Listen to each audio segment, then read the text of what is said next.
The story begins with the fact that a man was bleeding, and at that moment he thought what was the sound that he now heard. People stood next to Brother Fang Yi and asked him to hold on with all his might and just not lose consciousness and wait for an ambulance. But Fang Yi continued to bleed and she didn't want to stop at all at that moment, and people thought that it was very bad. Fan Yi held on with all his might, but he still knew that sooner or later he would lose consciousness and close his eyes only forever. All the people continued to help Brother Yi, and the driver got out of his car and headed towards the one who was now in great pain. Fang Yi's acquaintance was angry and immediately ran up to the driver and, taking him by the scruff of the neck, asked if he really didn't know how to drive a car. The guy's name was Fang Yi and he was 18 years old and he was a Taoist priest from the Shangqing Palace, and he did not expect everything to happen like this. Fan Yi lay there and thought that he was sure that he was the main character of this story, but it seems that he just died and that was the end. The guy stood next to Fan Yi and asked his brother to be strong and just not think that it's all over, and then he saw some movements from his brother. The guy shouted to the fat friend who was now running into the driver that he didn't think that Brother Yi was dead and they still had a chance. The fat man was shocked and asked his friend if he was not joking at this moment and they could still save their brother Fang Yi. The fat guy immediately approached Fan Yi and asked all his friends to let him look at his friend and make sure that he was alive. The fat guy measured Fan Yi's pulse and was happy and told everyone that his pulse was fine and that was already good and he could come to his senses. The man ran up to his fat friend and asked if he really changed everything very correctly, and for some reason he didn't want to believe these words of his. Fan Yi's friend said that he spent several years of his life as a soldier for a reason, and of course he knew how to check everyone's pulse. Fan Yi's friends asked the driver why he was standing there just like that and said that a person was dying there and he could help them with at least something. Fan Yi stood in front of his friends and told the fat man and the Hulk that he was there next to them and why didn't they see him too. The big guy told Fan Yi that he couldn't just leave them and they didn't want to lose their best friend and weren't ready for that. The fat man got angry and said that he would make this bad driver answer for everything if something happened to their friend and he was punished. Fan Yi stood next to his friends and thought what was going on there and why his friends couldn't calm down now. Fan Yi realized that he should look back and remember how this happened and what actually happened to him 10 hours ago. Fan Yi and his friends gathered at the Fangshan Mountain storage and wanted to have fun today, and the weather was great and warm there. Splashes of water scattered throughout the area and the friends realized that today they were very lucky and they could not even imagine this. The guy saw that there were a lot of fish in this water and he asked Brother Fan Yi to quickly drag the boat and it was time for fishing. Fan Yi caught one of these fish and was surprised because he did not expect that there were so many fish in this lake and they were able to catch him in such a time. Fan Yi was happy and asked his friends to just look at what healthy fish he had just caught, and they guessed right by choosing this place for fishing. Fan Yi threw a huge fish to his friend the fat man and asked him to catch this fish and said that he was great and did it smartly. A fat man named Wei Qinghua couldn't believe his eyes and told his friend Yuvalin that his bombs were a great thing and helped them a lot. A guy named Peng Sanchen told his friend Wei Qinghua that he was too kind and should not praise his bomb invention so much. Wei Qinghua noticed that this fish had noticeably red scales and lived a long and healthy life before they caught. Peng Sanqing smiled and told the fat man that this was great, it would be combined with Brother Yi's homemade wine and it would be very tasty. Friends told Brother Fang Yi that he could no longer collect this fish and there was already enough of it, but he wanted to catch more and one was not enough for him. Wei Qinghua was surprised and asked Brother Yi if one fish would not be enough, because he thought that it should be enough for all his friends. And at that moment, suddenly some very strange man came from behind Peng Sanchen and said that they were brats and cowards. The man held Ovalin by the shoulder and asked if they were killing fish again at this time and was glad that this time he caught them. The Hulk Peng Sanchen shouted to his friend Wei Qinghua that it was the guard of the reservoir and asked him to run away quickly from there and not stand. Fat man Wei Qinghua froze in surprise and told his friend Yuvalin that he was in danger and the guard came very close to him now. But Ovalin Peng Sanchen did not want to listen to the words of his friend and told him to quickly run away from there and not look back, and he would get out of there. But at that very second, Fan Yi jumped in their direction and told Wei Qinghua to distract the guard with his fish while he took care of him. Wei Qinghua was surprised and asked Brother Yi why he had to distract the guard with fish because they only had one fish for all their friends. Fan Yi asked Wei Qinghua to think faster, and then he threw this fish right at the guard so that their friend Pen Sanqing could escape from there. The guard of the reservoir was very scared and realized that he needed to catch this fish because it was very expensive and he could not drop the fish. The huge fish began to slide in the guard's hand, but he was very pleased that he caught it and could now calm down, and that's good. But when the guard just relaxed, he looked up and realized that he had underestimated these cunning friends and they had prepared a surprise. And then the guard noticed that Fan Yi began to run towards him and he had a bucket in his hands, and the guard did not understand what he wanted to do. And at that very second, Fan Yi put this bucket on the guard's head and they gained time and could now safely escape from this reservoir. The guard tried to remove the bucket from his head and told the Joker that they would remember him and he would catch them and then they would be very sorry. After this, the friends quickly ran away from the reservoir and realized that today they were lucky for the second time and ran away from the guard. Friends lit a fire and thought that today they would taste such a huge fish, and they had not tasted such delicious fish for a long time. All the friends were sitting near the fire and the fish was being cooked on this fire and they were all sitting waiting to try what they caught. Fan Yi tried this fish and told his friends that this fish from that storage was simply the best and he was the one who managed to catch this one. The big guy told brother Fang Yi that they were lucky that he had a quick reaction, otherwise they might not drink this wine and sit in prison somewhere. Fat man Wei Qinghua said that even Mao Tai could not compare with the aroma of brother Fang Yi's wine and it was delicious and incomparable. Fan Yi asked his friends what they were talking about and told Ovalin that he would count on him and the fat man when they came down from the mountain. Fan Yi said that nothing would have happened to any of them if they had not all helped each other and he is glad that they achieved results. Fat man Wei Qinghua said that brother Fang Yi was right and they should stick to each other at all costs and always help. The lout wanted to say this and asked Fang Yi how about leaving today because they no longer have any tasks left. Fan Yi said that they could not do this and the teacher said that he must be in the mountains until the 26th of April and 3 more days. Fan Yi said that according to the teacher, otherwise a great tragedy awaits them all, and therefore even if he wanted to, he could not leave these mountains. The big guy told his friend that they almost got caught today and it was very tragic, but he is sure that everything will be fine later. The fat man asked brother Fang Yi if he remembered what year it was and did he seriously believe in something like that because it was nonsense. Fang Yi said that he thinks that if they leave a few days earlier, nothing will change and they should wait 3 days. Wei Qinghua agreed with brother Fang Yi's words and said that as soon as they eat this fish, they will begin to set off. The big guy told brother Fang Yi that he couldn't just wear these clothes when they went down to Qinglin and his hairstyle also needed to be changed. Fan Yi agreed with Yuvalin's words, but he didn't know what to do and where he would get other clothes because there was only forest around. But at that moment Yuvalin took out a bag and asked his friend just not to worry about it and said that a surprise would be waiting for him now. The bumpkin asked his friend Fan Yi just not to think about this problem and told his friend that he came there already prepared and brought everything. Fan Yi was delighted and told Ovalin that he had really already thought about everything and said that he was a true friend who is not in the world.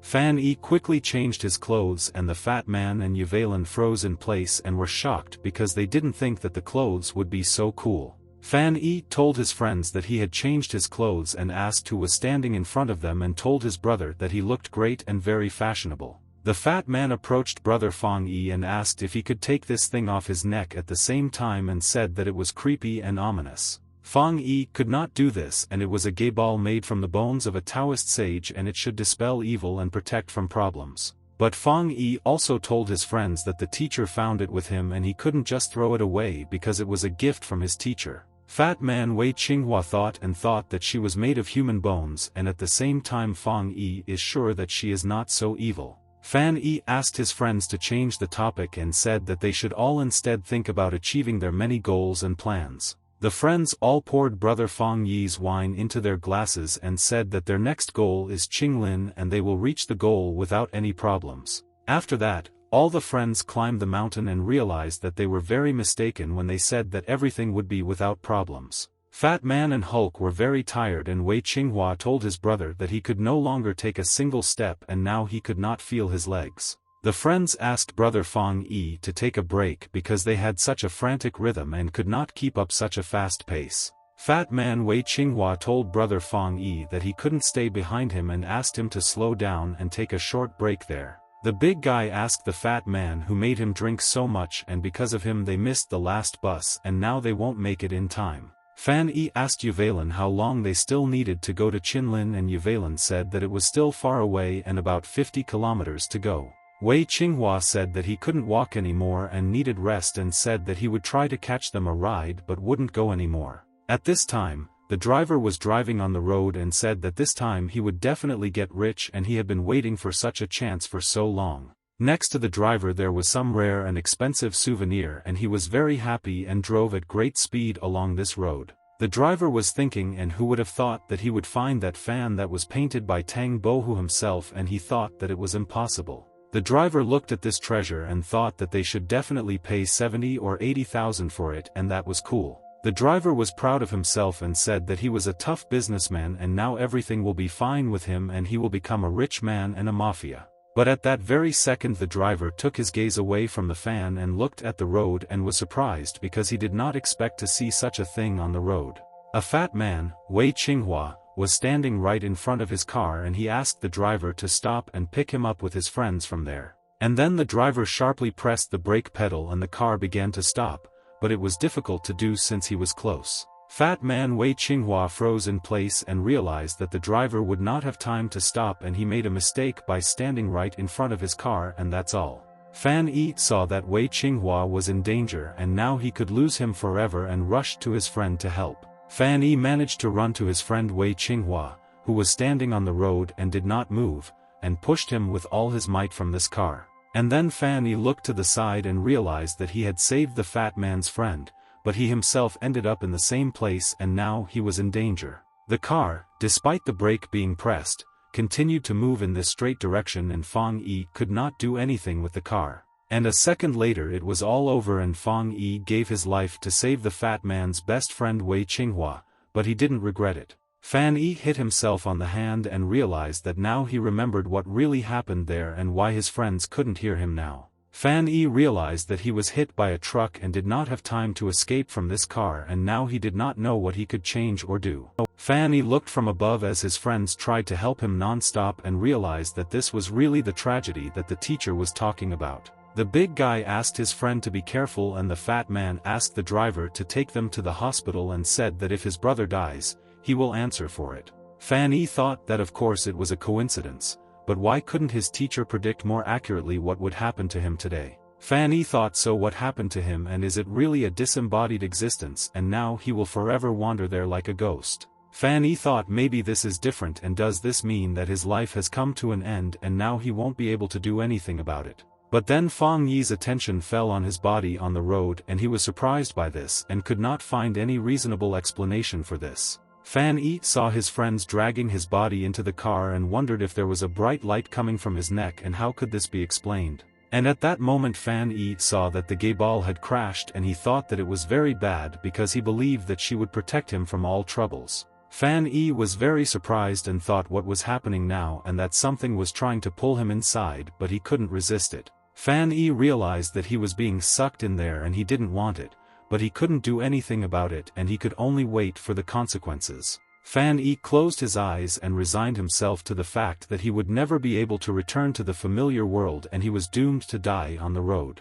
And after some time, Fan Yi began to come to his senses and he could not understand what happened and where he was now lying and where all his friends were. Fang Yi rose slightly from the bed and asked where he was because he had not seen this place before and did not know how he ended up there now. And then Fan Yi's gaze fell on the man who was lying next to him in this room and he wanted to start developing with this guy. The man told Fan Yi that he had finally woken up and said welcome to this hospital where he was admitted with serious injuries. Fan Yi looked out the window and saw the sunny and clear weather outside and he wanted to go out there and take a walk in this fresh air. Fan Yi looked at the man in this room and looked at everything that surrounded him there and thought that he had somehow ended up in the hospital.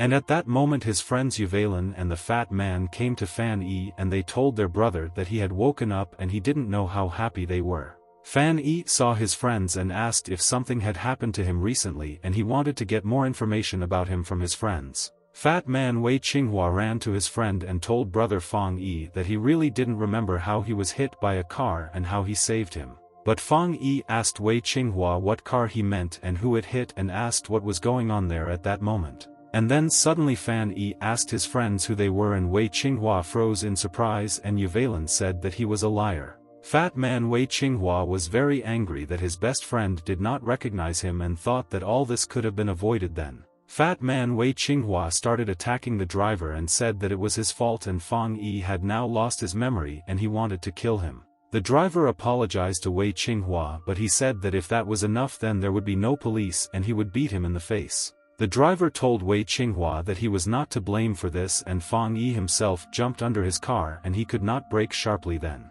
But Yuvalin stood next to Fan Yi and just smiled quietly and the fat man realized that there was something wrong there and it looked like his friends were hiding something. Fat man Wei Qinghua looked at his friends with tears in his eyes and wondered if there was a chance that brother Fang Yi would be okay. And then Wei Qinghua realized that his friend was playing a prank on him and told Fang Yi that he was a damn joker and he wanted to kill him for his jokes. The man told Fan Yi that he was in the hospital doing such things and said that he almost scared that fat man's friend to death. Fan Yi was glad that everything worked out and his gaze fell on his neck and he asked his friends where his talisman gay ball on his neck went. Fat man Wei Qinghua told brother Fang Yi that he didn't see him and maybe the gay ball broke when he got hit by a car and they didn't notice him. Fan Yi said that it was a pity and that it was the only clue pointing to his past, but he is no longer there. And a nurse appeared there and asked Fan Yi's friends not to disturb the patients and said that they needed to rest and not talk there.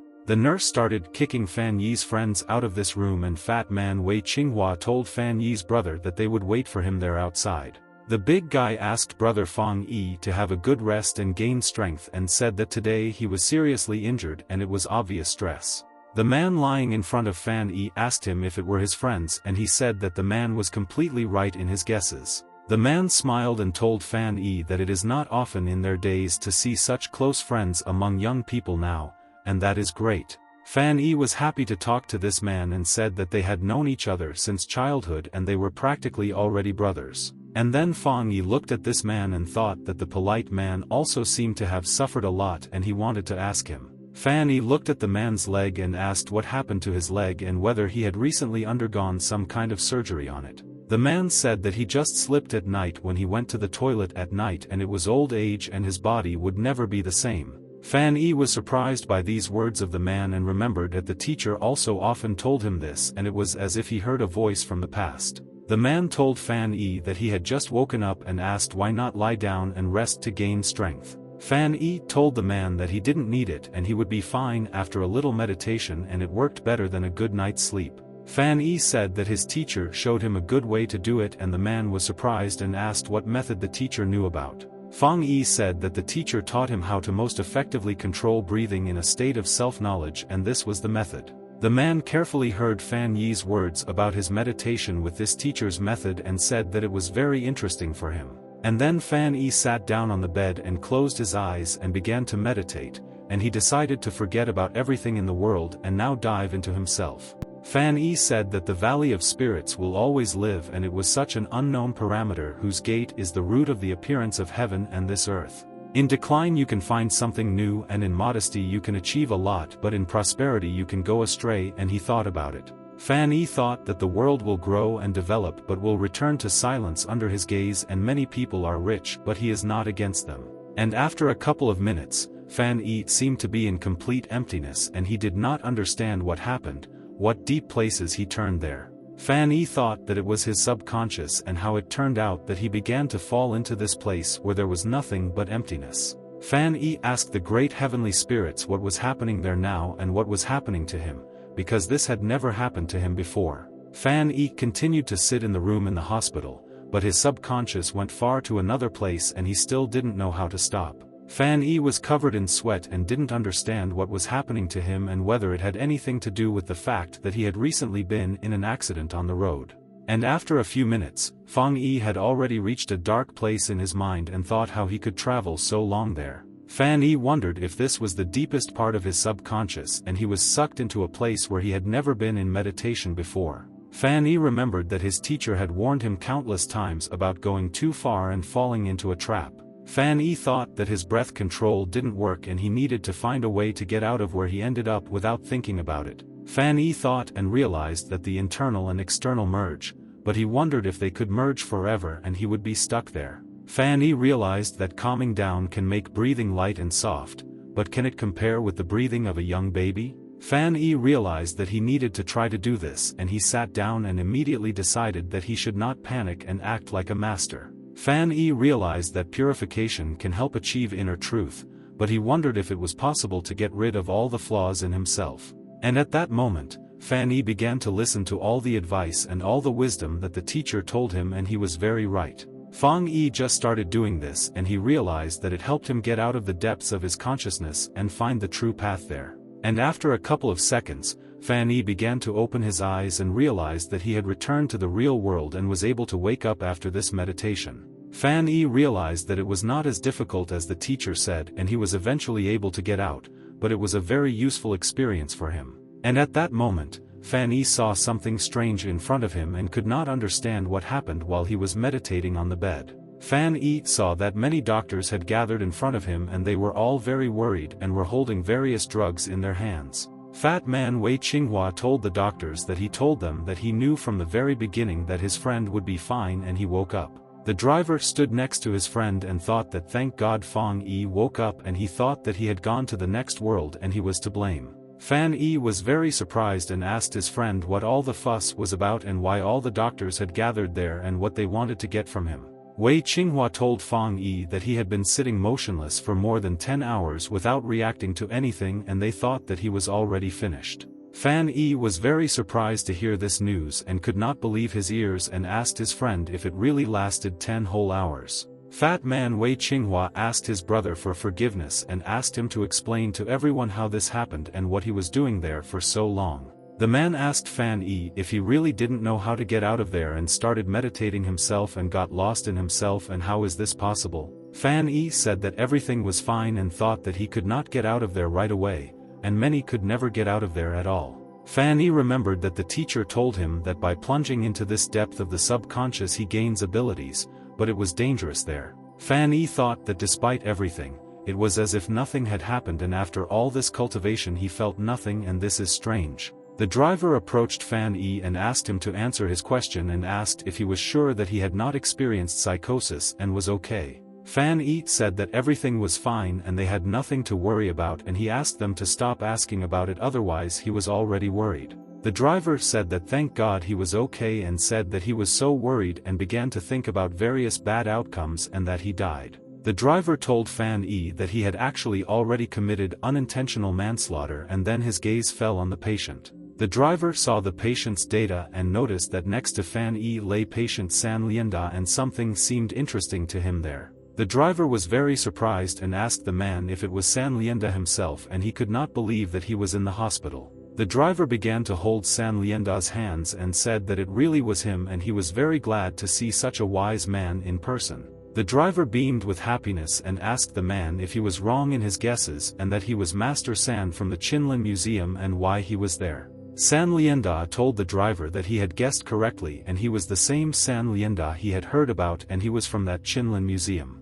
The driver told San Lianda that he had admired him for so long and he believed that he was a real master and he had no equal anywhere. Fan Yi and his friends were surprised, and the driver said that he was just a pitiful student in comparison with him and he only showed him respect. Sun Lianda was the curator of the Qinling Museum and he told the driver that he was indeed too kind to him and he did not deserve attention. Fat man Wei Qinghua asked the driver who this old man was and why he showed him such great respect and what he did to deserve it. The driver told Wei Qinghua that he was not part of the industry and therefore might not know, but Master San Lianda is a very famous curator. The driver said that in the world of antiquities, San Lianda can be called the best of its kind and he was a famous curator of the Qinlin Museum. The driver said that San Lianda was a member of the National Committee for the Evaluation of Historical Artifacts and was a world-class expert. Fat man Wei Qinghua heard the driver's story and thought that this old man was an expert and it really sounds respectable and serious.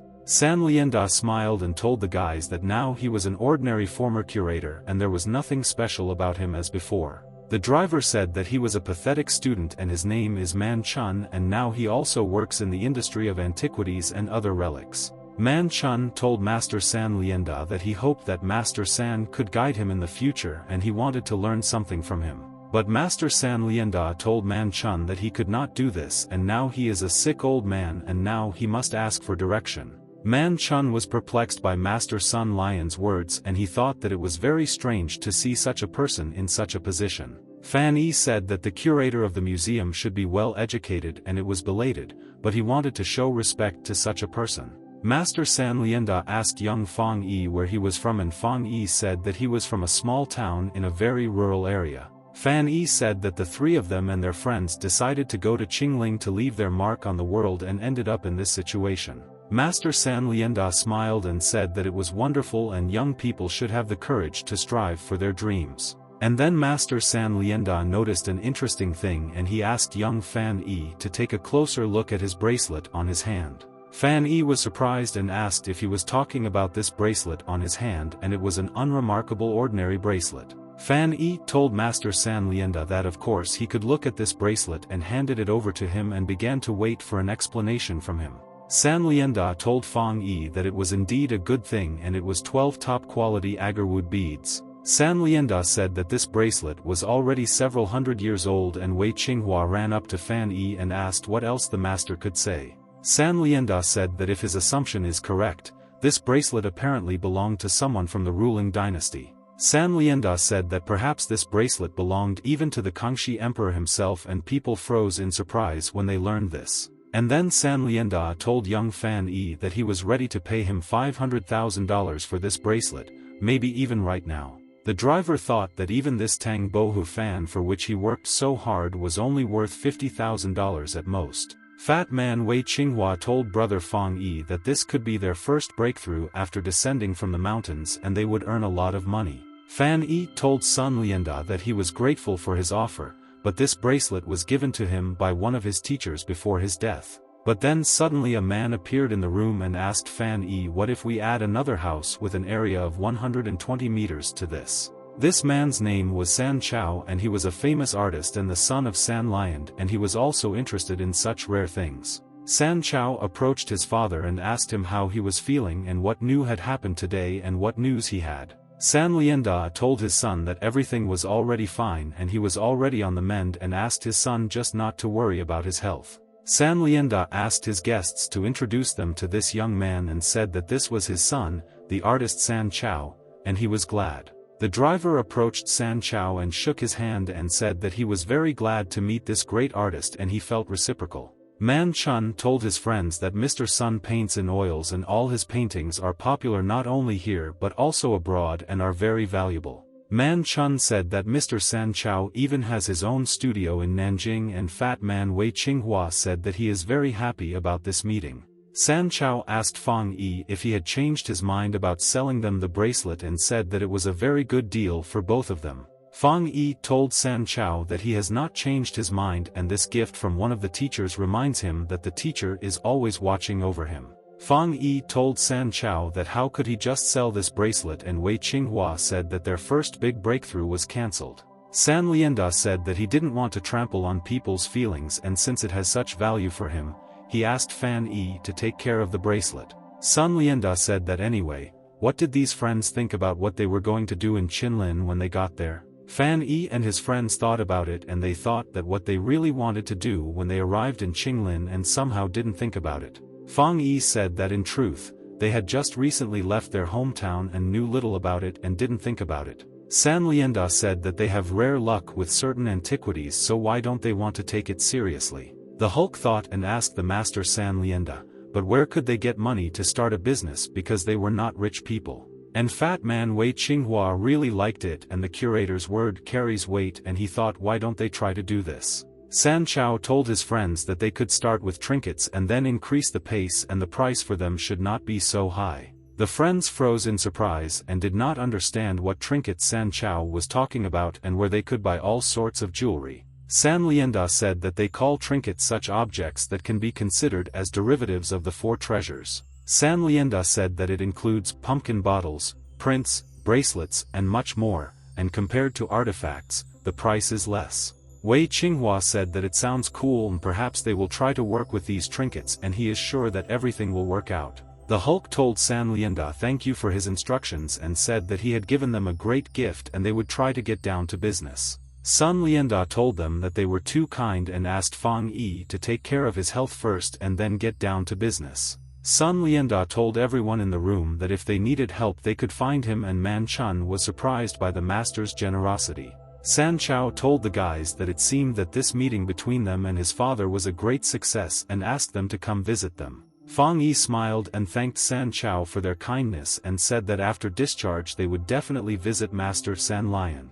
Man Chun asked the guys why, in this case, they shouldn't live with him after discharge and he would help them start a business with these antiquities. The fat man was very happy at Man Chun's words and asked if this was a dream and could it really be true, and Yvelin immediately became wary. Fan Yi told Man Chun that it sounded great and then they would be in his care and told Mr. Man thank you so much for caring. Man Chun told brother Fang Yi that he doesn't need any thanks and he just likes to help people when he can definitely do it. Man Chun said that besides, this is the least they can do, and in the end, because of him, Fang Yi ended up in the hospital and he is to blame. Man Chun thought that if he stayed close to Fan Yi, he could build a relationship with Sun Lienda and rise in the industry. After that, Man Chun took all his friends from the hospital and said that he would make sure that they were not bored and were very comfortable. They were all driving along the road and Fang Yi said thank you very much to Mr. Man Chun and said that they didn't know why he was helping these people.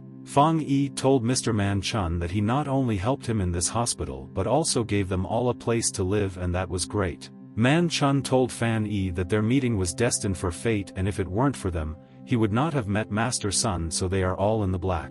And at that very second, Fat Man Wei Qinghua asked Mr. Man Chun what kind of house he wanted to introduce because he was very interested. Man Chun told Wei Qinghua that this was a very nice place and could even be called a luxury villa with all the amenities for life. But a few minutes later they arrived at some old building and it looked like a house from a horror movie and it was very scary there. In this house, there were cobwebs everywhere in every room and it looked like no one had cleaned it up and it looked like no one had lived there at all for many years. Friends noticed that mice and rats were running around the corners of this house and they realized that they would definitely have fun there and there would be great conditions there. Friends even noticed that there were even snakes in this house and they didn't understand at all how a house could look like that and it was just terrible. Wei Qinghua asked Man Chun if this was the same luxurious villa with all the amenities that he had told them all about recently. Man Chun told his friends that this place had been empty for several years and that's why it was such a mess, but everything could be fixed quickly. Man Chun asked his friends not to worry and said that he would go and buy some insect poison and everything would be very good. Fan Yi told Mr. Man Chun that everything was fine and asked him to let him take care of it himself and he would handle it. And at that moment, Fan Yi took out some ordinary pieces of paper that did not look like a useful thing, and Man Chun was surprised by this. Man Chun asked Fan Yi why he needed these pieces of paper and how they could be used to get rid of harmful insects, and this is interesting. Wei Qinghua asked Man Chun if he really had a problem with his eyes and what kind of pieces of paper these were and told Mr. that these were useful talismans. Mr. Man Chun was surprised and asked them what the talismans were for and how they could be used to solve this difficult problem in his house. Fat Man Wei Qinghua asked Mr. Man Chun to just sit and watch what was going to happen, and Fang Yi was just a genius. Fan Yi started to draw something on this talisman and thought that this Mr. Man Chun has no idea what will happen there now. Fan Yi thought that this was on the contrary to his advantage and he would clearly be able to surprise Mr. Man Chun because he thinks that he is deceiving him. Fan Yi finished drawing something on the talisman and threw his brush up and thought that now the most interesting and cool spectacle will begin. Fan Yi began to read a spell and said that thoughts are born on the border between heaven and earth and he needs to curb all this chaos. And at that moment the talisman began to burn and it was very unusual and none of the people in this room expected that Fang Yi was right in everything.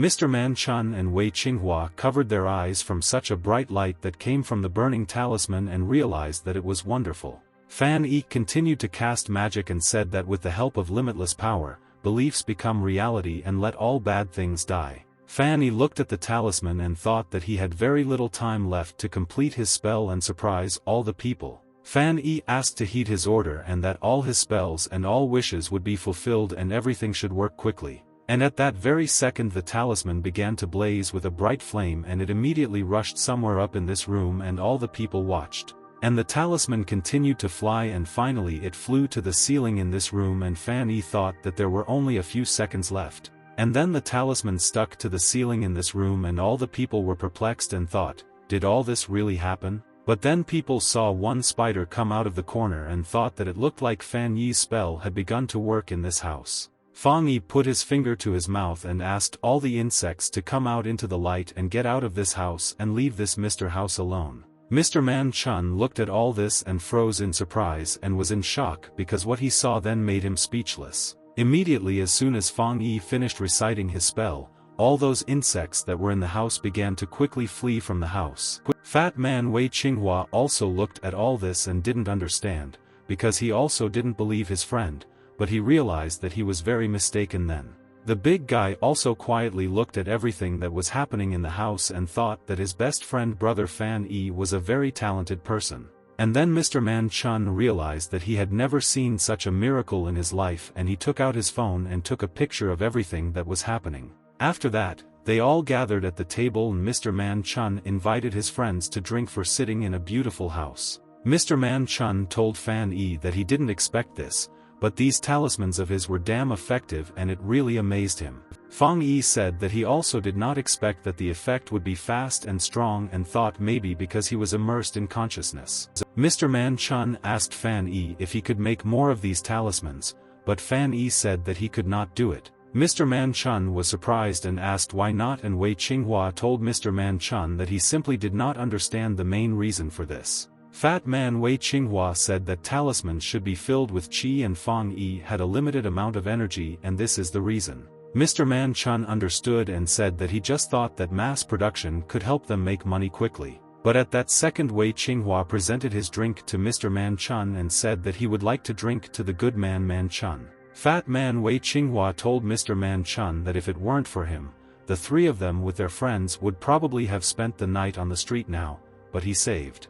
Mr. Man Chun raised his glass and said that he was glad to meet such cool friends and would like to drink with them. They all hit their glasses and Mr. Man Chun told his friends that from now on they can consider this place their home and he is glad. All the people sat and had a very good time together and they were all glad that fate had brought such people together and now they are friends. After that, they all went to the market and asked all the sellers how much the bracelet cost and if they happened to have snuff boxes for sale. Friends walked through this market with Mr. Man Chun and realized that there was a lot of choice there and they could find anything there. Fan Yi was curious and asked Mr. Man Chun if this whole area was an antiques market and there were a lot of things there. Mr. Man Chun said that it has been there since the end of the Qing dynasty and its history goes back several centuries. Fan Yi was very happy and looked at everything in this market and thought that they could find the necessary things there and sell the things later. But then a building caught Fan Yi's attention and he wanted to ask Mr. Man Chun for more information about this big building.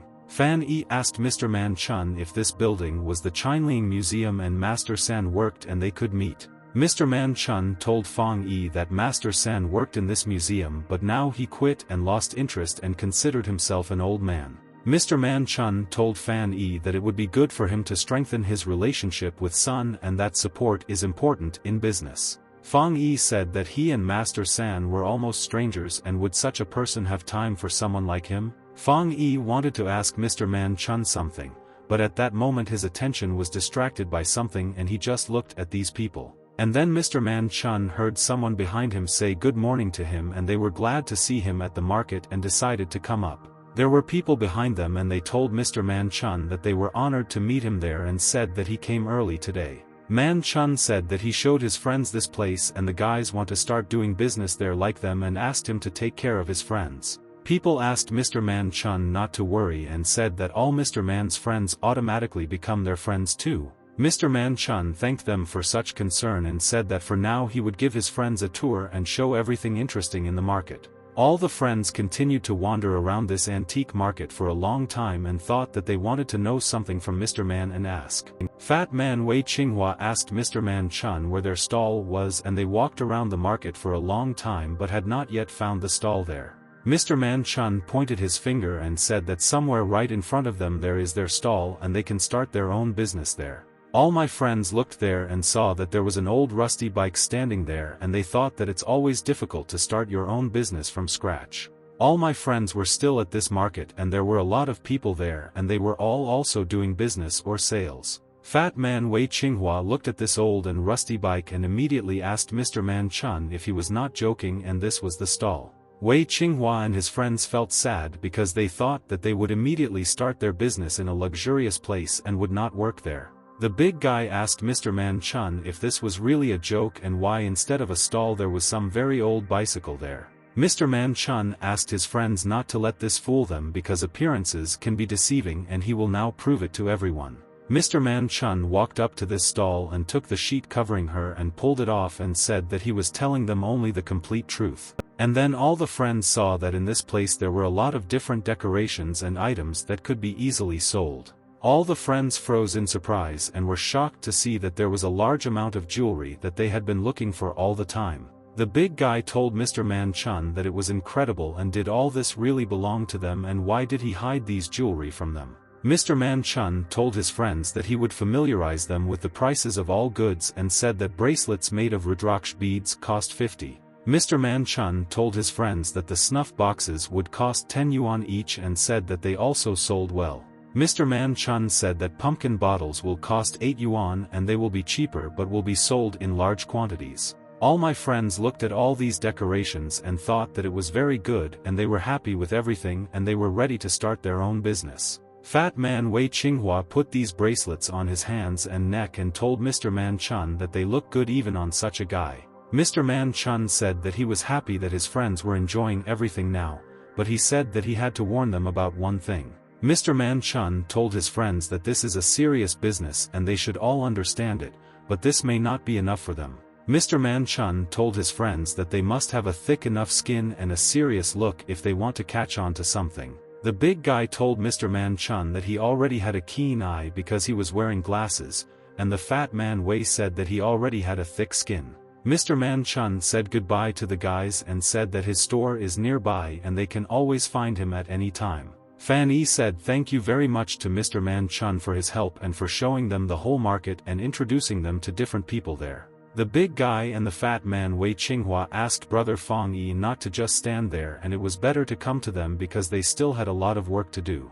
At that time, a parrot was sitting in a cage at the market and he thought that now he would approach his female and surprise her and it was a very good day. The market was very quiet and the parrot began to approach his beloved to charm her with his pleasant voice and melody. The parrot began to sing its melody and the female realized that this was the same parrot for which she had been waiting for a long time all her bird life. Chemistry developed between the two parrots and they realized that they were both suitable for each other and began to move closer and closer to each other. But suddenly the parrots almost fainted from fear because the Fat Man Wei Qinghua began to shout and call people to look at their goods. Fat Man Wei Qinghua was telling all the people that they had amazing bead bracelets for only 100 each and it was a good deal. Wei Qinghua told people that they would not find such prices anywhere else, and Huge and Fang Yi asked the Fat Man to slow down his pace and voice a little. People watched as the Fat Man said that they could not miss this opportunity and these were the lowest prices in the entire market. The other sellers looked at Wei Qinghua and asked where this idiot came from and he made such a noise and it gave them a headache. The seller, are these the children that Man Chun brought and do they really have porridge instead of brains and they think that this is a farmer's market? Fan Yi looked at the other stalls and thought that no one else seemed to be inviting customers except his friend Wei Qinghua. The big guy asked Wei Qinghua if he hadn't noticed that no one was calling people in the market and said that they should be quieter there. The big guy told Wei Qinghua that he still does it very aggressively and the Fat Man was surprised and asked his friend if he thinks he is so aggressive. And then Wei Qinghua saw all the dissatisfied people who were looking at him and said to Yuvalin that maybe he was right in all his words. Fan Yi, this time you thought that although outwardly he looks ordinary, the bracelet given to him by his teacher has a certain aura and power. But Fan Yi realized that this does not apply to those bracelets that Mr. Man Chun has and all of them do not have any kind of power or aura. Fan Yi thought that these were all bracelets, but why was there such a difference as his bracelet and asked the heavenly spirits what this could mean. And at that very second a girl came up to them and started looking at all their bracelets, and their friends were shocked by such a nice first client. The girl took one of their bracelets in her hands and said that this one bracelet really looks very beautiful, and she immediately liked it. Fat Man Wei Qinghua told Hulk that things had already gone well and said that now he could watch his friend show him such a master class. Fat Man Wei Qinghua immediately approached the girl and asked if she was looking for something specific, and if so, he could offer her a pair of bracelets. The girl told the seller that she wanted to buy a beaded bracelet for her uncle and asked if they had any good options for him. Fat Man Wei Qinghua told the girl that this guy could help her on this issue and pointed his finger at his friend Fan Yi. Fan Yi looked at this girl and silently just stood in place and didn't say anything and thought that his friend had set him up so vilely. But Fan Yi couldn't take his eyes off this girl and thought that she was very beautiful and he needed to ask her any question.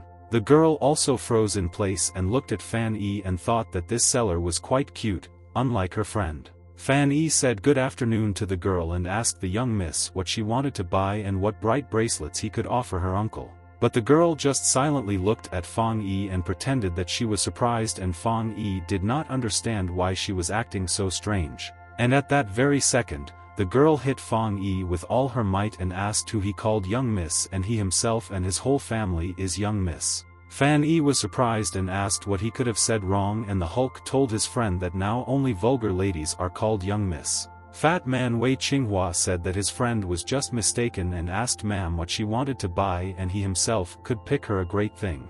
But suddenly the girl started shouting at the Fat Man Wei Qinghua, and she was angry and asked who this ma'am is and is she really that old. Fat Man Wei Qinghua was very surprised by the girl's reaction, and he told her that he didn't mean it and she misunderstood him.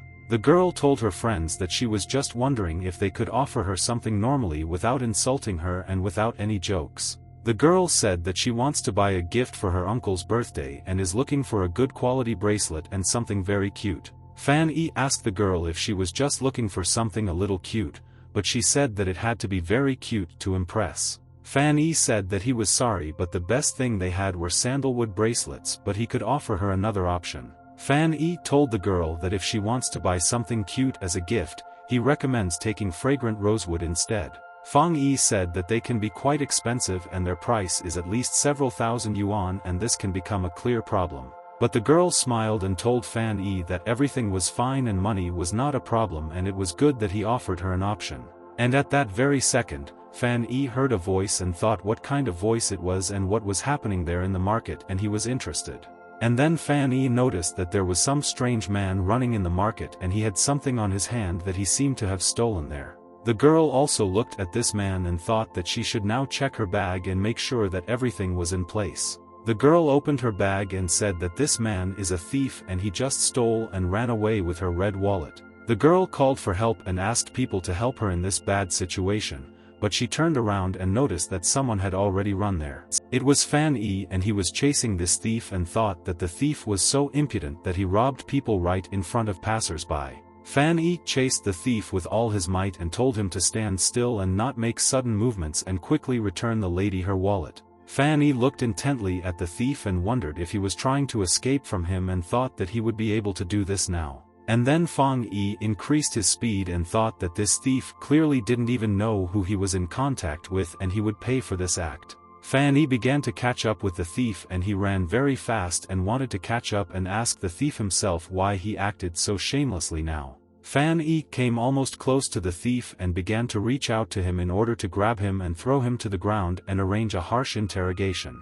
The thief turned around and thought how this seller was able to catch up with him so quickly and realized that he had strong lungs and very fast legs. And at that very second, Fan Yi grabbed this thief and the thief began to scream and ask people for help and said that this seller had caught him. Fang Yi quickly tied up the thief and said that he took him for a painful hold and said that he wanted to see how now he would run from him. Fan Yi's friends and the girl quickly ran to their friend and they asked Fan Yi if he was okay and if the thief had harmed him. Fan Yi told the lady that he had returned her wallet and she could now calmly continue choosing different types of bracelets for her uncle. The girl got angry at the thief and clenched her fists and told the thief that he would now regret that he brazenly wanted to steal her wallet. The thief was very afraid and thought that this girl was very angry and she could hit him with powerful force and he would be hurt by her blow. The girl waved her leg and asked the brazen thief if he had just tried to rob the girl and thought it was normal. And at that moment the girl kicked the thief as hard as she could in his groin and the thief screamed in pain and said that this was the most painful sensation. Fat Man Wei Qinghua and Hulk realized that this poor thief was unlucky and they did not expect the girl to be so cruel. The girl continued to beat the thief and said that she would now break his arm without any jokes, and he begged her to let him go home. But then a man approached them and asked them to stop and not beat this man anymore and just let him go free on business. It was Mr. Man Chun and he told his friends that there would be trouble if they continued to beat this man and asked them to stop this beating. Mr. Man Chun asked the young people how they managed to create such a mess out of nothing and Fong Yi was very surprised by this. The girl continued to beat the thief and said that she wanted to see if he could repeat this and he said that he would not do it. Mr. Man Chun told the lady that she returned her money and immediately punished the thief and asked why not just let him go now.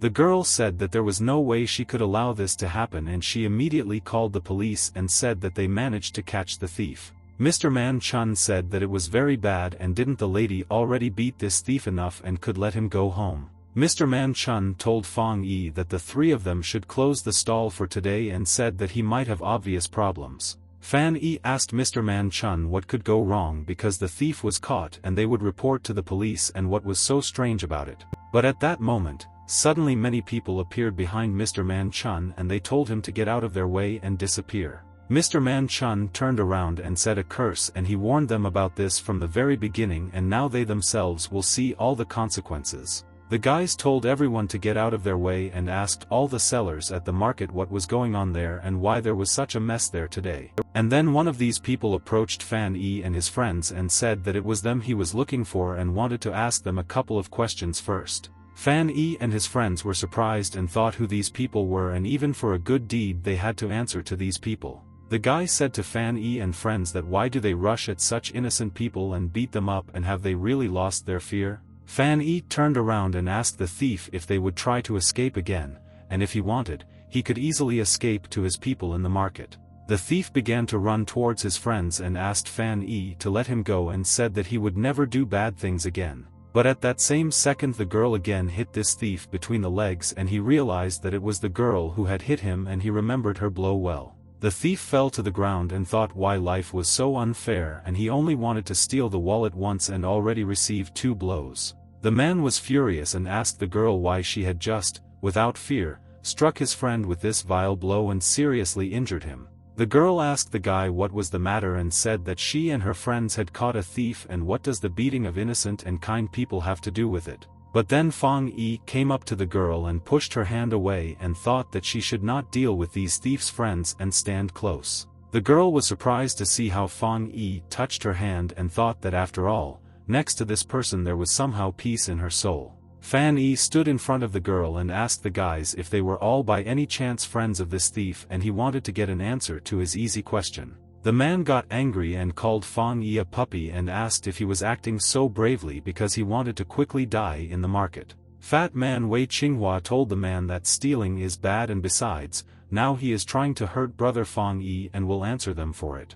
The men surrounded Fong Yi and his friends and he ordered his guys to take these arrogant people who all thought they were heroes. The man began to move towards Fan Yi and took out his knife and quietly whispered to Fan Yi that he was about to die slowly and very painfully. The man swung his hand and wanted to hit him with a knife, but Fong Yi quickly reacted and dodged his blow and simply ran to the side. Fat Man Wei Qinghua believed in his brother Fong Yi and asked him to show all these scoundrels what he was capable of if someone angered him. The man was very angry and he swung again and wanted to end Fong Yi forever and thought that now he would not be able to go anywhere. But Fong Yi hit the man back with his foot right in his face and the man realized that Fong Yi was actually a very powerful fighter. Fong Yi threw another punch to knock this evil man to the ground and he managed to do it and he obviously didn't expect it. The man collapsed to the ground and all his people came up to him and started asking if he was okay after such a powerful kick. Fan Yi told the fat man and Yvelin that he had dealt with the eldest of these scoundrels and said that they could quickly finish off the rest themselves.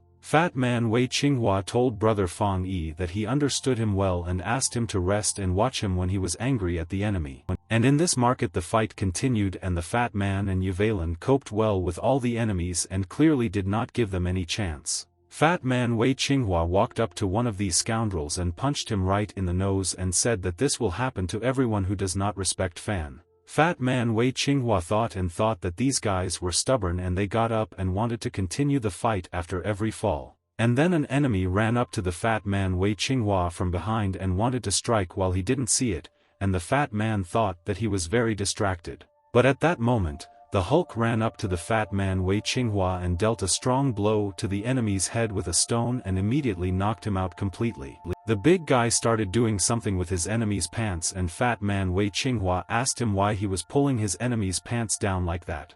The big guy smiled and showed his friend the bottle and said that it was super glue and enemies would no longer want to come and threaten him in the market. Fanny looked at all this and thought that Yvelin is really a very scary person, and it's better not for anyone in the world to mess with him. The girl was surprised and asked Fang Yi if he wanted to intervene and help his friends, but Fang Yi said that now he would explain to her. Fan Yi told the girl that the Hulk and the fat man would handle everyone themselves, but they wouldn't understand if he interfered in their fight at this moment. And then the girl asked Fan Yi how long he was going to hold her hand and whether it was time for him to let go of her hand and whether he was tired of this. Fan Yi immediately let go of the girl's hand and asked for forgiveness and said that he was so distracted by the fight that he completely forgot about it and he was ashamed.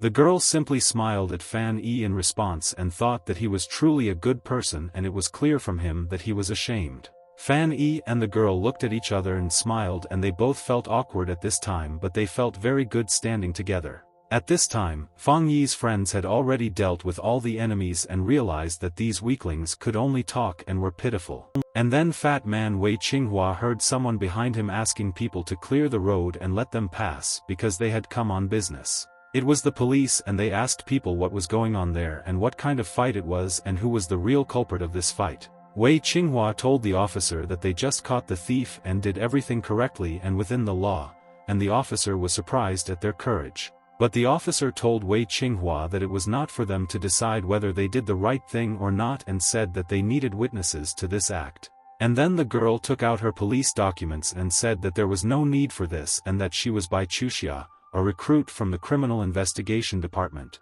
Bai Chuxia told the officers that this man tried to steal her wallet, but they detained him and these people helped her a lot with it. The officer looked at Bai Chuxia's documents and said that she said everything correctly, and he believed the witness officer's story and she was right. The officer asked his friend to handcuff all the scoundrels and take them to the department, and to rob one of them was malicious theft. After that, Bai Chuxia turned around and saw the one who helped her in difficult times and did not run away, and she wanted to talk to him now.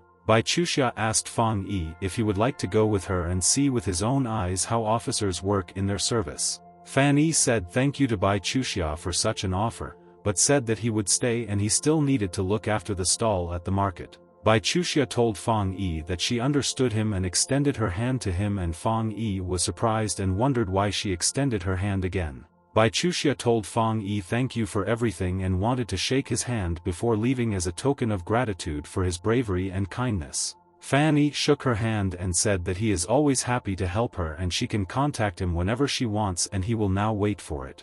Bai Chuxia asked the guy what his name was because she had not yet found out his name and she was interested in finding out the name of her friend. The guy looked straight into Bai Chuxia's eyes and said that his name is Fan Yi and he is very glad to meet such a cute girl like her. Bai Chuxia felt embarrassed by this and told Fan Yi that it was already late and she needed to go because she still had so many things to do at work. Bai Chuxia told Fang Yi that she still needed to buy a bracelet for her uncle and she would come again, and Fang Yi said that he would wait for her there. Bai Chuxia waved to Fang Yi before leaving and said that he was a very nice guy and she had not interacted with a person like him for a long time. Bai Chuxia started to leave from there, and Fang Yi thought that he never expected that today he would meet such a nice lady like her. Fan Yi continued to look at Bai Chuxia leaving and he could not take his eyes off her and thought that it was a strange feeling. Fan Yi continued to wave his hand at Bai and say goodbye, although she had already left there a long time ago and thought what he was doing was very stupid and funny. But then Fong Yi heard someone tell little Fong that he was in trouble this time, and he asked what kind of trouble it was. Mr. Man Chun asked Fong Yi if he knew why a gang of thieves was allowed to operate in this market without any interference for so long. Fan Yi was surprised and told Mr. Man Chun that these thieves had already been arrested recently, and what can they do now while in prison. Mr. Man Chun said that it was because someone wrote a report and they can't ignore it as if nothing happened there. But Mr. Man Chun said that maybe these thieves were arrested, but that same evening they could be released without any problems. Fan Yi asked Mr. Man Chun if this really happens and shouldn't these thieves be in prison for theft and why will they be released. Mr. Man Chun asked Fan Yi where he thinks all this stolen money goes and do they really keep it all for themselves. Mr. Man Chun lit a cigarette and told Fan Yi that there were some interesting people in the management of the antiques trade and in the market. Mr. Man Chun asked Fong Yi if he really thought that these thieves would have acted so brazenly if they had no connections.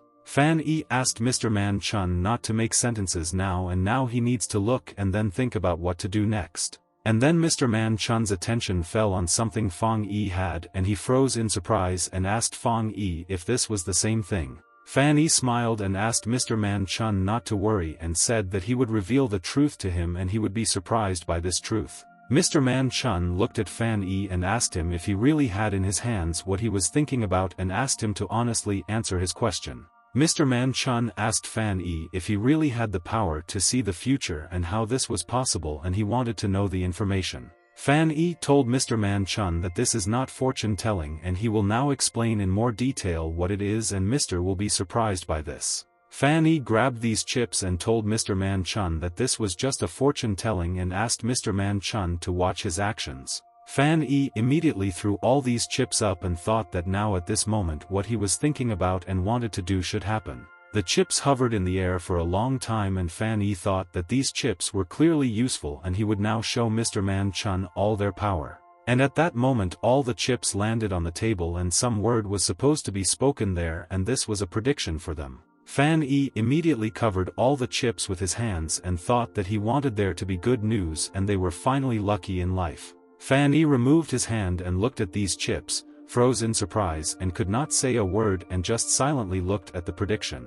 Mr. Man Chun was also very interested in what was written on these chips and he asked Fan Yi what it said about the future. Fan Yi said that water and mountain are the hexagram, lameness and crampedness above and binding below was the 39th hexagram. Fat Man Wei Qinghua and Hulk stood in bewilderment and asked Brother Fong Yi what this meant and wanted to find out from him what it was. Fong Yi said that in simple terms this means that help will come from a benefactor, and he saw that such news was written there. Mr. Man Chun began to nod his head and look for the benefactor from this prediction and asked his friend Fan Yi where he could find the person. And at that moment, Mr. Man Chun noticed that some people began to approach ours from afar and he said that their affairs were bad. Mr. Man Chun told Fan Yi that he did not know about the benefactor, but trouble was already close and a man was moving towards them. The man was the general manager of the Guguoguang Antiquities Market and he came there with his men and wanted answers. Mr. Man Chun gave him a cigarette and told Manager Gu that it was nice of him that he personally made his rounds there today.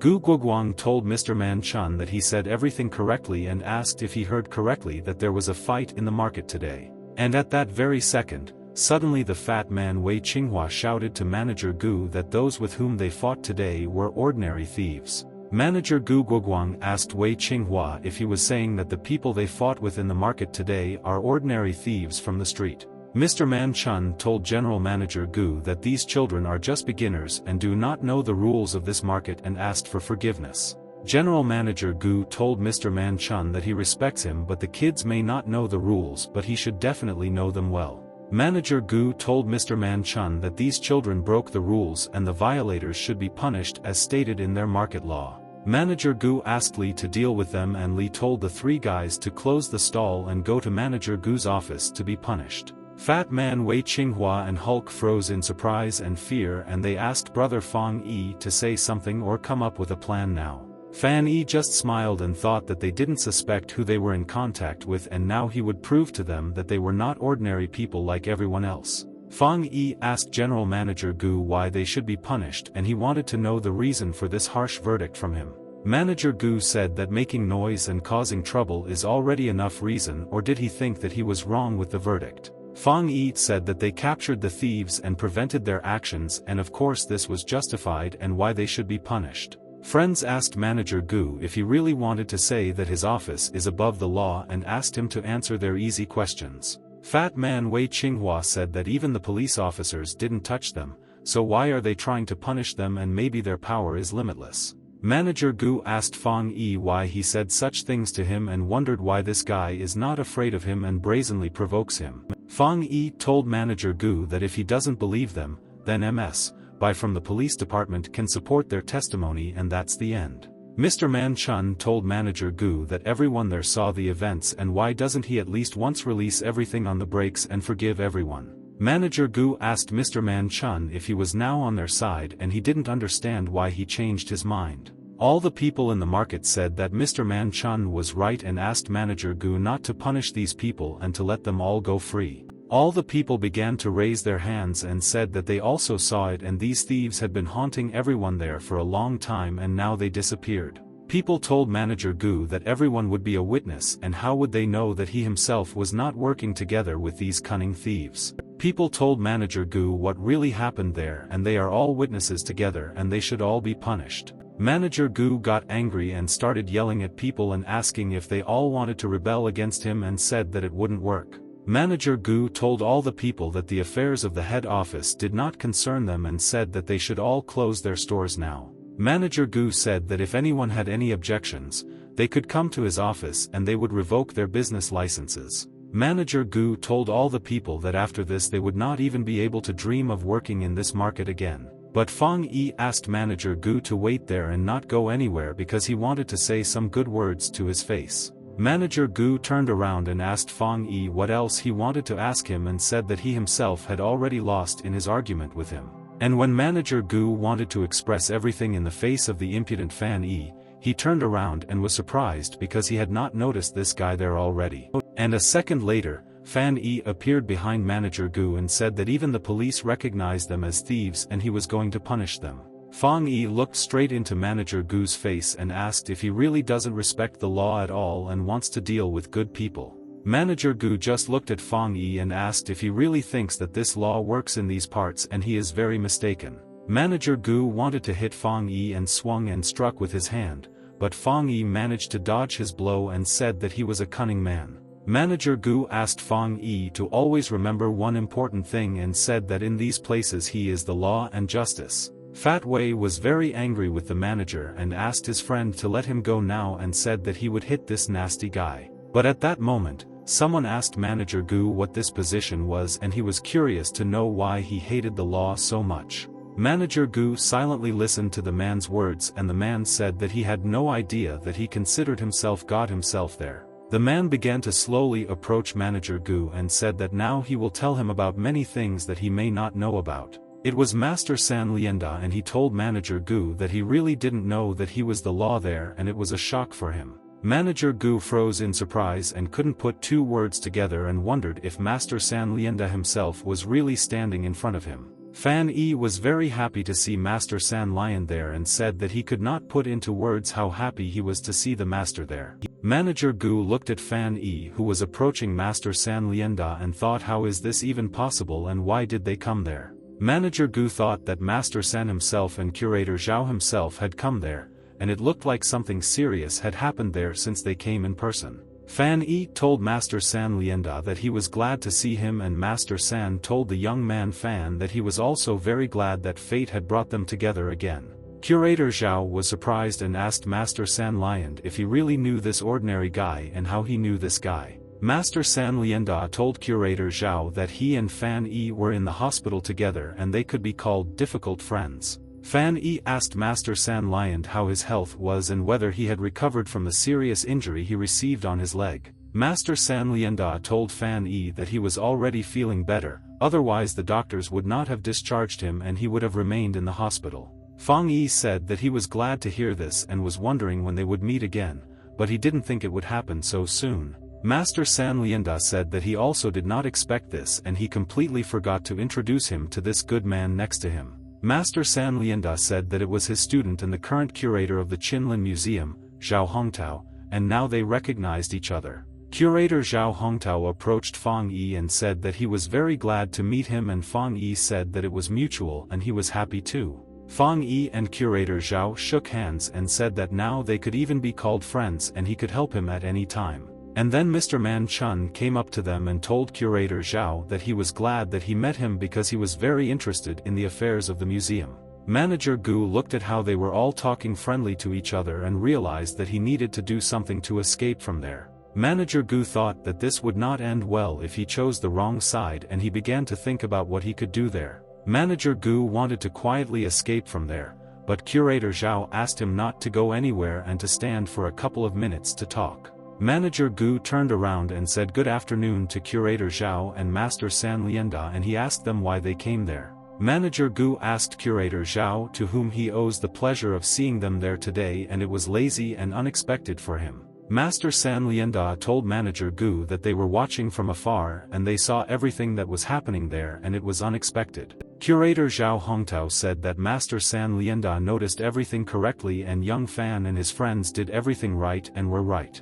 Manager Gu smiled and told the respected people that he must have made such a mistake and he really regretted doing such an act. Manager Gu bowed to them and said that he apologizes and wants to make amends to such masters of the matter. Curator Zhao Hongtao told Mr. Gu that if he did not change his position, he could say goodbye to his position as manager. Manager Gu froze in surprise and could not respond to such a threat from the curator and silently listened to all the accusations. Manager Gu began to bow to Curator Zhao Hongtao and said that he should be given another chance and he will definitely change. Supervisor Zhao told Manager Gu that he still didn't seem to understand him and asked him if he knew who he should serve. And at that very second, suddenly, Curator Zhao pointed his finger at Fan Yi and said that these are the ones to whom he should bow now. Manager Gu agreed with the curator and immediately approached Fan Yi and said that he was very sorry and he asks for their sincere forgiveness. Mr. Man Chun approached Manager Gu and said that they could forget about this incident and it was just a simple misunderstanding.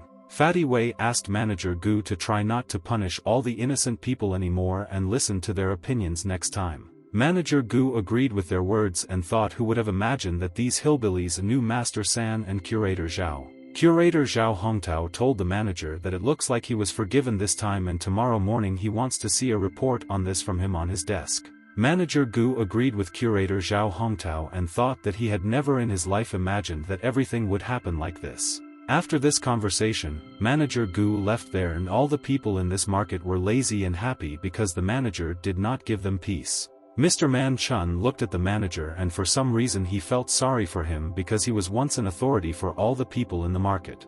Master Sun Lianda said that he hopes that Manager Gu has learned his lesson and they won't have to interfere with his personal affairs in the future. Mr. Man Chun thanked Master San Lianda for his help and said that Fan Yi's prophecy did not let them down and the benefactor saved them. Fan Yi smiled at Mr. Man Chun and said that he was sure that it was just a coincidence and he had guessed what would happen in the future. Mr. Man Chun said that Manager Gu retreated this time but for some reason he was a little worried that he might come back and strike. Fang Yi told Mr. Man Chun not to worry and said that the manager will not have long to walk around this city so calmly. Curator Zhao Hongtao did not understand why Fang Yi told them about this and how could he know what would happen to Manager Gu after this. Master San Lianda also looked at the young man Fang Yi in surprise and did not understand why he said that and why he saw his oddities. Mr. Man Chun also looked at his friend Fan Yi with incomprehension and immediately wanted to hear from him an explanation why he said that. The big guy and the fat man Wei Qinghua laughed and thought that they would recognize the good old Fan Yi who could shock with one word. Fang Yi asked all the people to calm down and said that he had been watching Manager Gu's face so closely all this time and learned something. Fan Yi said that Manager Gu's temples had a green tint and the bridge of his nose changed color from red to lifeless gray. Fan Yi said that an ominous dark qi is emanating from the manager and this suggests that great misfortune awaits him soon. Fan Yi said that he thought that the manager would be too busy with personal problems and would not pay attention to them. Master San Lianda asked Fan Yi if he could see qi in addition to all his other abilities and he agreed with him. And then Yuvalin approached Fan Yi and asked if his teacher didn't say that he shouldn't use divine skills often. Fang Yi told Huge that as long as he is careful and does not use these powers for gain and they cannot be used often. Curator Zhao Hongtao heard Fan Yi's words and realized that this guy could have incredible talent and this was his gift.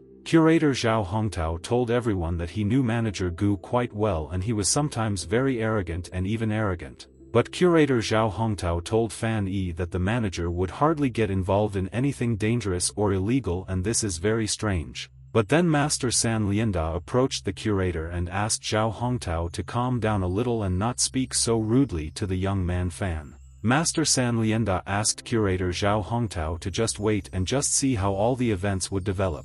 Master San Lianda told Fan Yi that he saw that they had already started a business related to antiques and asked how everything was going. Fan Yi told Master San Lianda that they just started the business today and actually they haven't managed to sell anything yet.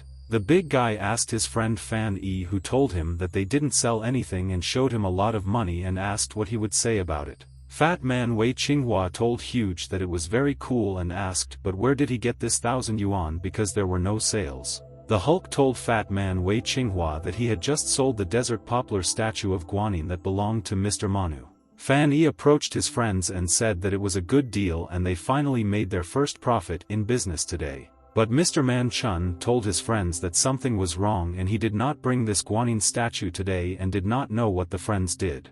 All the friends froze in surprise and realized that it seemed they had just made a huge mistake and mixed up something not on purpose. The big guy was very surprised by Mr. Man Chun's words and asked him if she wasn't the one in the car today and it seems he got everything mixed up.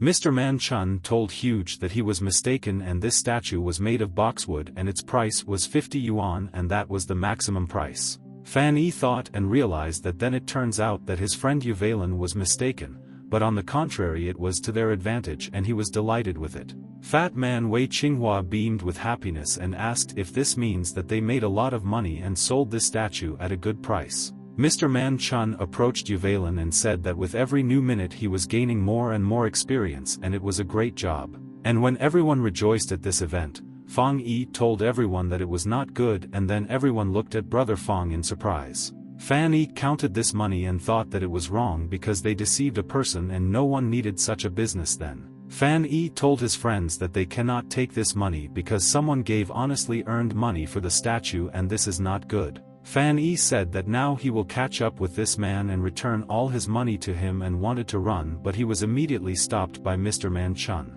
Mr. Man Chun asked Fan Yi to leave everything as is and it was the client's fault who did not check everything when purchasing and overlooked it. Fat man Wei Qinghua agreed with Mr. Man Chun and said that besides all this, there are so many people there and it is impossible to find these people. Fang Yi said that they cannot allow their first money in this business to be dirty money and this will only harm the business. Fang Yi said that they will never rise high if they only know how to deceive and Yvelin said that he was right and took the money. The Hulk started running somewhere and told everyone that it was he who sold this statue and only he is responsible for returning the money to his owner. Fan Yi shouted and asked Yvelin to return this money to those same buyers and said that then he would also be much freer. Master San Lianda looked at how Fan Yi behaved in controversial situations and learned that he had a kind heart and was honest. Mr. Man Chun said that who would have thought that his miserable home would be visited by such big people as Master San Lianda and Curator Zhao. Mr. Man Chun said that even in his wildest dreams he could not imagine this and for this he should thank Brother Fang Yi. Fan Yi said that he and his friends were saying thank you to Mr. Man Chun who did so much for them and they were able to start a business. Mr. Man Chun said that there was no need to thank him and he only did what he had to do all this time and he had such friends. Fan Yi set the table and told all the guests that he had prepared it all himself and his strapon was far from what is served in the cafe, but still. Fan Yi asked Master San Liand and Curator Zhao to try his food and hoped that they would like it and they would all be happy. Fat man Wei Qinghua thought how modest it was and wondered how restaurant food could compare to his fantastic food. Curator Zhao told Fang Yi that he shouldn't be formal with him and said that he could just call him Mr. Zhao like everyone else. And at that moment the phone of Curator Zhao's curator rang and he didn't understand who could call him now because he has nothing to do. Curator Zhao asked for forgiveness from his friends and said that he needed to go away for a while and now it was a very important stash. Curator Zhao Hongtao stepped aside to talk on the phone and asked the interlocutor what was the matter and why he called him now. But at that very second, suddenly, Curator Zhao was very surprised and asked his interlocutor what he had just told him and asked him to repeat it. Master San Lianda heard this and approached the curator Zhao Hongtao and asked him what happened there and was there really something wrong. Curator Zhao Hongtao completed the call and told Master San Lianda that everything happened exactly as the young man Fang Yi told them recently. Curator Zhao said that Manager Gu was caught receiving a large bribe from criminals and was immediately arrested after these events. Master Sun Lianda and the rest of the people were shocked by this news and thought how Fang Yi could predict in advance what would happen to Gu. Master San Lianda approached Fang Yi and told the young man that he had surprised him again and how could he accurately predict the fate of Manager Gu. Fan Yi told Master San Lianda that he was too kind to him and it was really a small thing that he did not pay any attention to. Fat man Wei Qinghua told all the people that their brother Fang Yi is capable of much more and the prediction he made now is nonsense. Curator Zhao has just now come to his senses after recent events and approached Master San Liganda and sat down next to him and calmed down. Mr. Man Chun said that who would have thought that Fan Yi's prophecy would come true so quickly and now they would not have to look back. Master San Lianda told Curator Zhao that he should say thank you to Fan Yi for this and for helping him find out the real truth. Curator Zhao agreed with Master San Lianda and said that he was right and at first he could not even imagine that everything would turn out like this. Master San Lianda told Curator Zhao that as a person with a high position in the future, he needs to choose people more carefully. Curator Zhao Hongtao thanked Master San Lianda for his advice and said that now he will definitely try to choose people better. Master San Lianda asked to postpone this matter for now and said that he wanted to talk about something else with Fan Yi if it was possible. Fan Yi was surprised by such words from Master San Lianda and thought about what the master wanted to talk about and what he wanted to know from the young man. Master San Lianda asked Fan Yi if he had thought about continuing his training because he had talent and potential. Fan Yi told Master San that of course he wanted to continue his studies and at this time he wanted to learn a little more about antiques.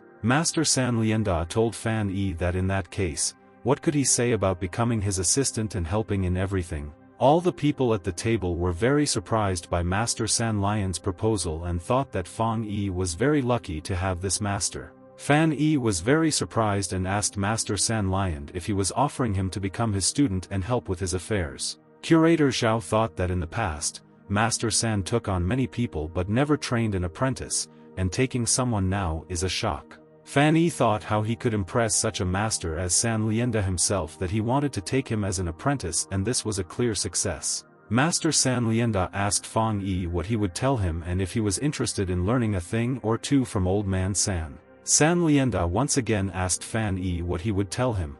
But suddenly Fan Yi saw another person in front of him instead of San Lianda. And then Fan Yi was shocked and wondered if he had now seen his teacher in the face of Sun Lion and realized that he needed to agree with him. Fang Yi immediately stood up and everyone looked at Fang Yi and waited for his answer to Master San Lion's question and wanted him to agree. Fan Yi told Master San Lianda that he agreed and wanted to become his student and learn all the techniques that Master San knew. Fang Yi raised his drink and told his teacher Sun Lianda that from this day forward he vows to follow his teacher to the end. Fan Yi told Master San Lianda that he would remember his every word and asked him to accept a cup of wine as a sign of his serious ambitions. Master San Lianda agreed with his new student and said that he could get up and they would still need to discuss a lot together. All of Fan Yi's friends looked at this and were glad that Master San Lianda himself accepted him and now he will be able to train differently. After that, night came and everyone went to their homes and their rooms,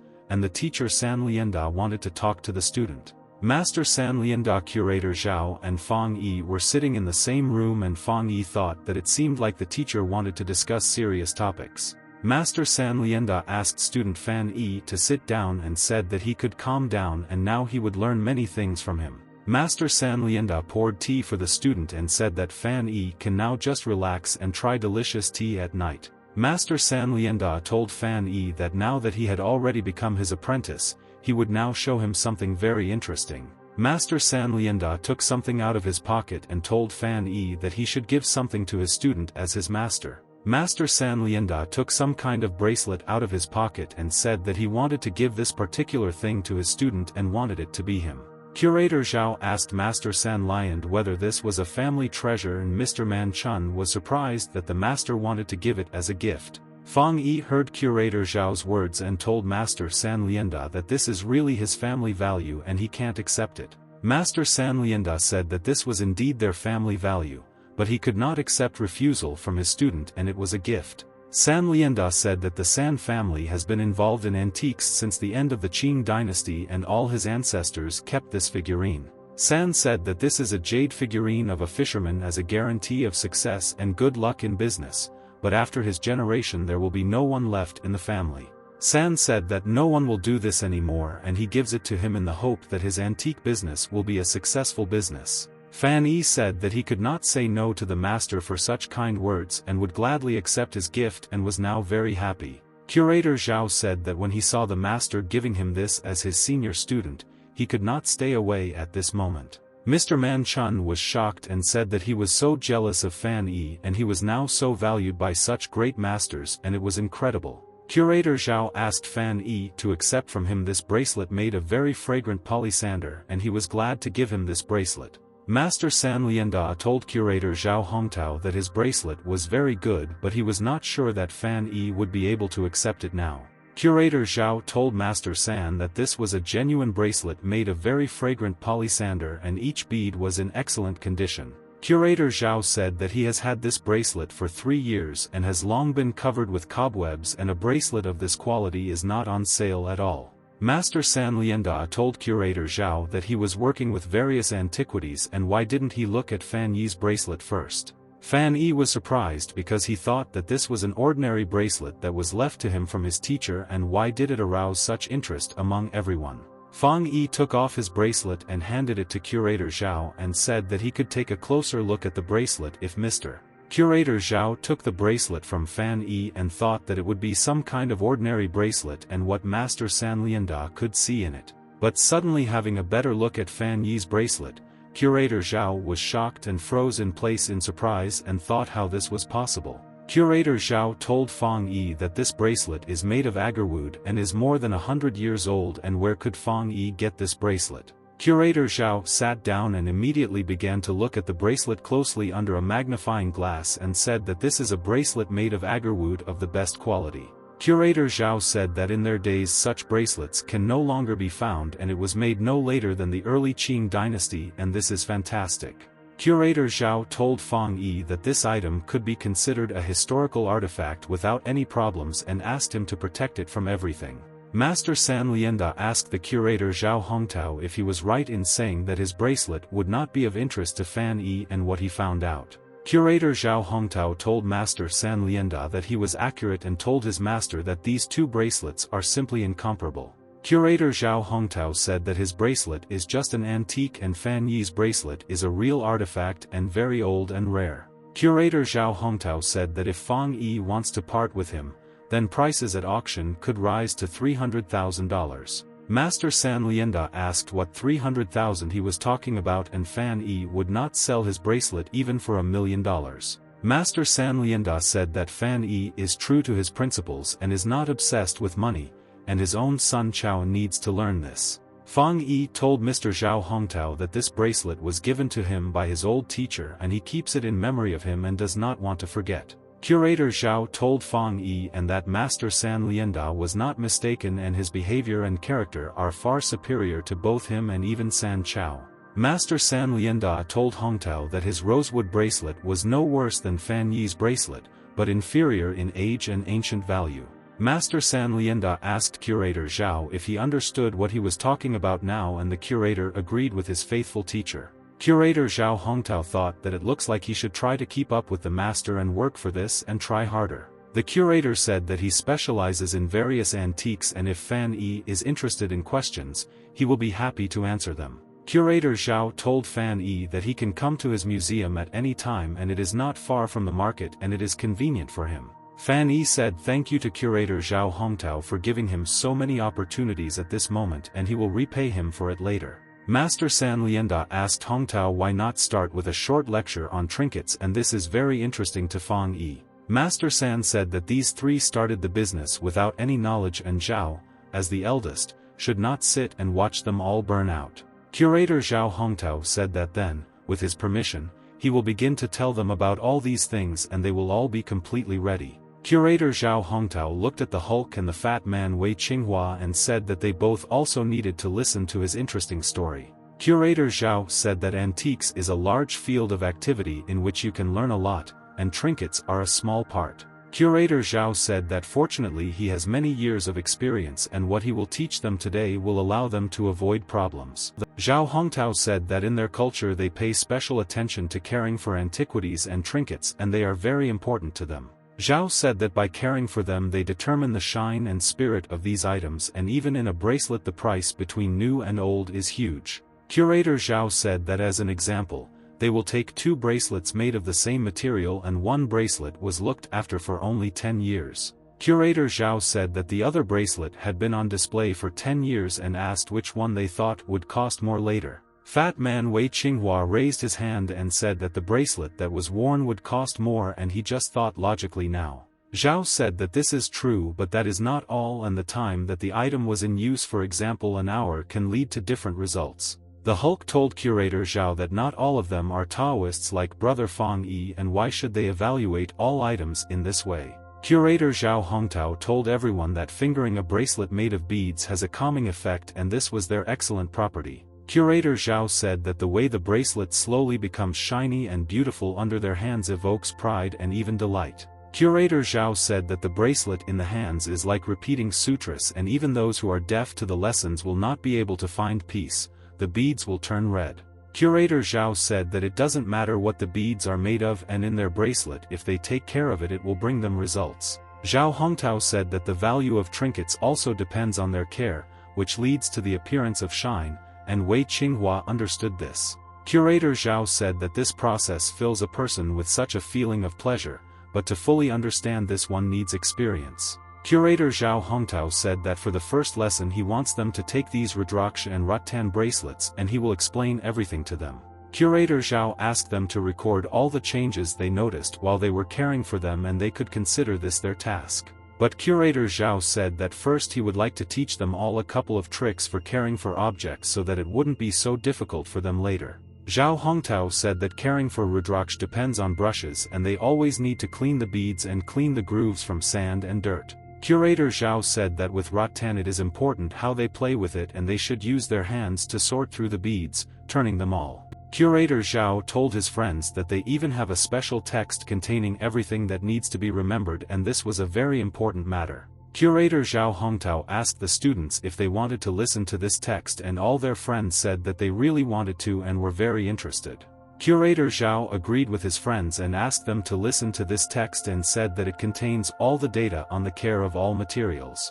It was said there that you need to rub the Rudraksha and clean it, and this olive tree acquires shine and they need to be protected from all other strangers. There it was said about all types of bones, all types of ivory, and instructions on how to cut amber and clean them from other dirt. And although trinkets are considered a trifle and the market is huge and each next generation surpasses the previous generation, Mr. Man Chun was very inspired when he heard these words and told Curator Zhao Hongtao that it was great and he really liked everything.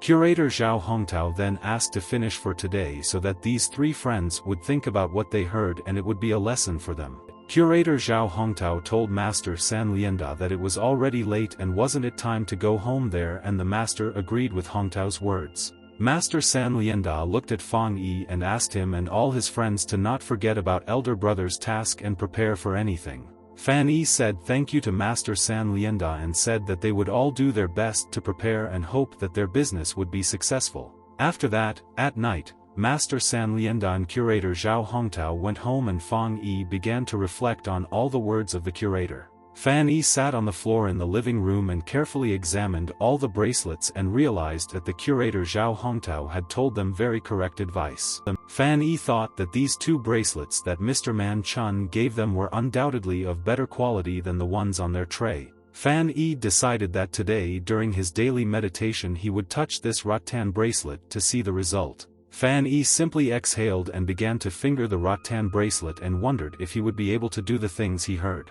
Fang Yi said that the path that can be trodden is not a strong and unchangeable path and he needed to look for other paths. Fan Yi closed his eyes and thought that the name that can be called is not a strong and unchangeable name, and it is not so strong. Fan Yi had been sitting for several minutes and simply relaxed his whole mind and all his limbs and realized that he clearly felt this bracelet in his hand. Fan Yi sat there and thought that despite his sharpness, the path of heaven does not hurt, and he meditated and felt his power and energy. Fan Yi thought that despite all the efforts on the path, it does not require struggle, and he always tried to clear the path for himself from all problems. Fan Yi opened his eyes and realized that he had learned well the lesson given by that same curator Zhao, and he was able to clean these bracelets. And at that moment, the bracelet on Fan Yi's hand began to sparkle and glow, and he realized that by doing everything according to the instructions, you can achieve anything. The next day, Fan Yi came to the building to the curator Zhao Hongtao to ask him questions about yesterday's bracelets. Fan Yi sat in a chair and thought that now he would ask Mr. Zhao questions, but he didn't know where he could start this conversation with him.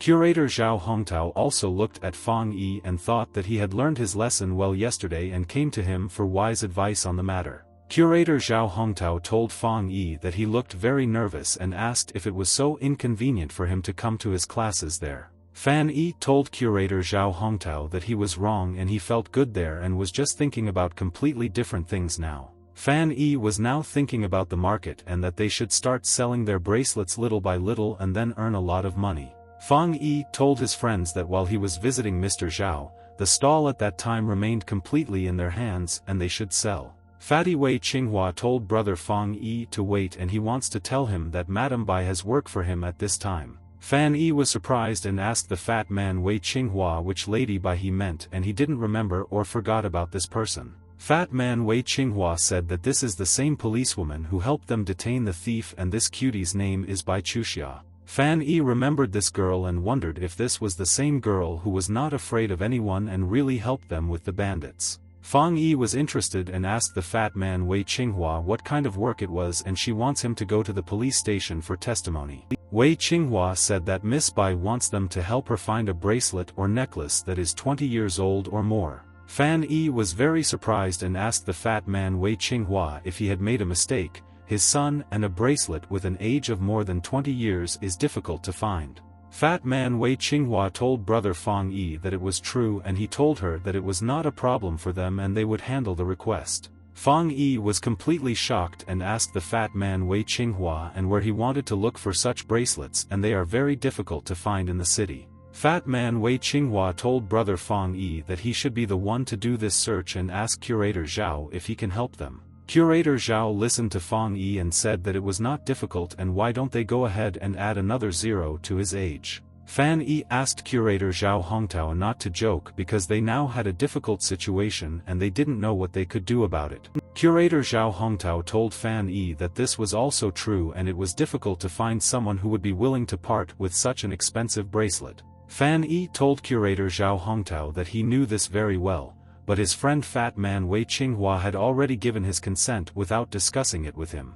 And at that very second, the curator Zhao Hongtao's gaze fell on an interesting thing that he noticed from his friend Fan Yi, and it was a rarity. Curator Zhao Hongtao saw that Fan Yi was wearing a chain around his neck and he asked Fan Yi to wait and said that it seemed like he had found a way out. Curator Zhao asked Fan Yi to let him look at his necklace and Fan Yi was surprised and wondered why the curator was asking him about this. Fan Yi took off his necklace and handed it to the curator and said that he could take a closer look at it but didn't think he would find anything there. Curator Zhao Hongtao looked at this necklace and told Fan Yi that he did not know the most important thing and now he would learn the whole truth from him. Curator Zhao asked Fan Yi to listen to him well and Fan Yi was very interested in what the curator wanted to tell him and what he found there. Curator Zhao Hongtao handed Fan Yi his necklace and asked him to take a closer look and let him know if he noticed something there. Fan Yi looked at these beads and asked Curator Zhao why these beads of his were so cracked, and then he realized one thing. Fan Yi looked again and said that it was not so and asked the Curator Zhao Hongtao if there were hairline cracks on the necklace. Curator Zhao said that if you look at the color and shine and patina of this necklace, it was definitely looked after for about 20 years. Curator Zhao said that this is not all and it also underwent a special cleaning that did not allow sweat to contaminate it, and this is extremely rare. Fan Yi asked the curator how it was and he said that it seemed to also emit an aura like his agar bracelet and it was incredible. Curator Zhao Hongtao said that it was somewhat reminiscent of the Buddhist instruments that are kept there in the museum and he became interested. Fan Yi listened to about the aura and about the instruments and did not understand what was happening at all and he wanted to find out more information about all this.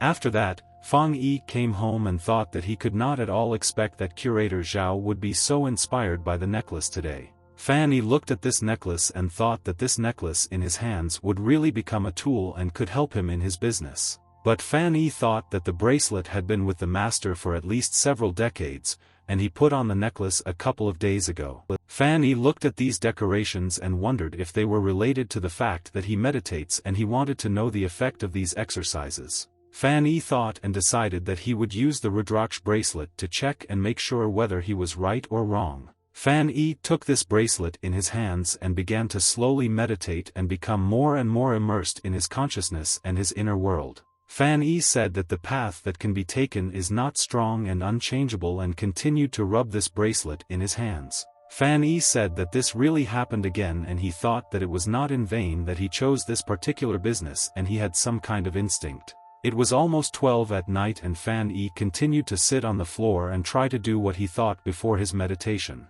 And at that moment the clock struck 12 at night and a sound was heard and Fan Yi thought that now he should check his result. Fan Yi began to open his eyes and thought that he did not believe that his guess would be correct and was ready for any outcome after that. But Fang Yi looked at the bracelet in his hand and froze in surprise and thought that everything seemed to work out and it was simply incredible. Fan Yi held the bracelet in his hand and realized that it really happened again as before, but he couldn't understand one important detail now. Fan Yi wondered if this was possible and did he really have some kind of power that he had never guessed or thought about before? Fang Yi wondered if this was a power that allowed him to increase the care of objects, and if so, then it was a very good power. But Fan Yi could not understand where he got such power from and how he could so quickly influence the age of various bracelets and souvenirs. And then one guess came to Fan Yi's head and he thought maybe it was because of that immersion in consciousness and then he acquired these powers. It became clear to Fan Yi why their ancestors were so interested and practiced cultivation and entering their subconscious many times. Fan Yi realized that this gave their ancestors abilities and decided that he needed to find more items to test his amazing powers.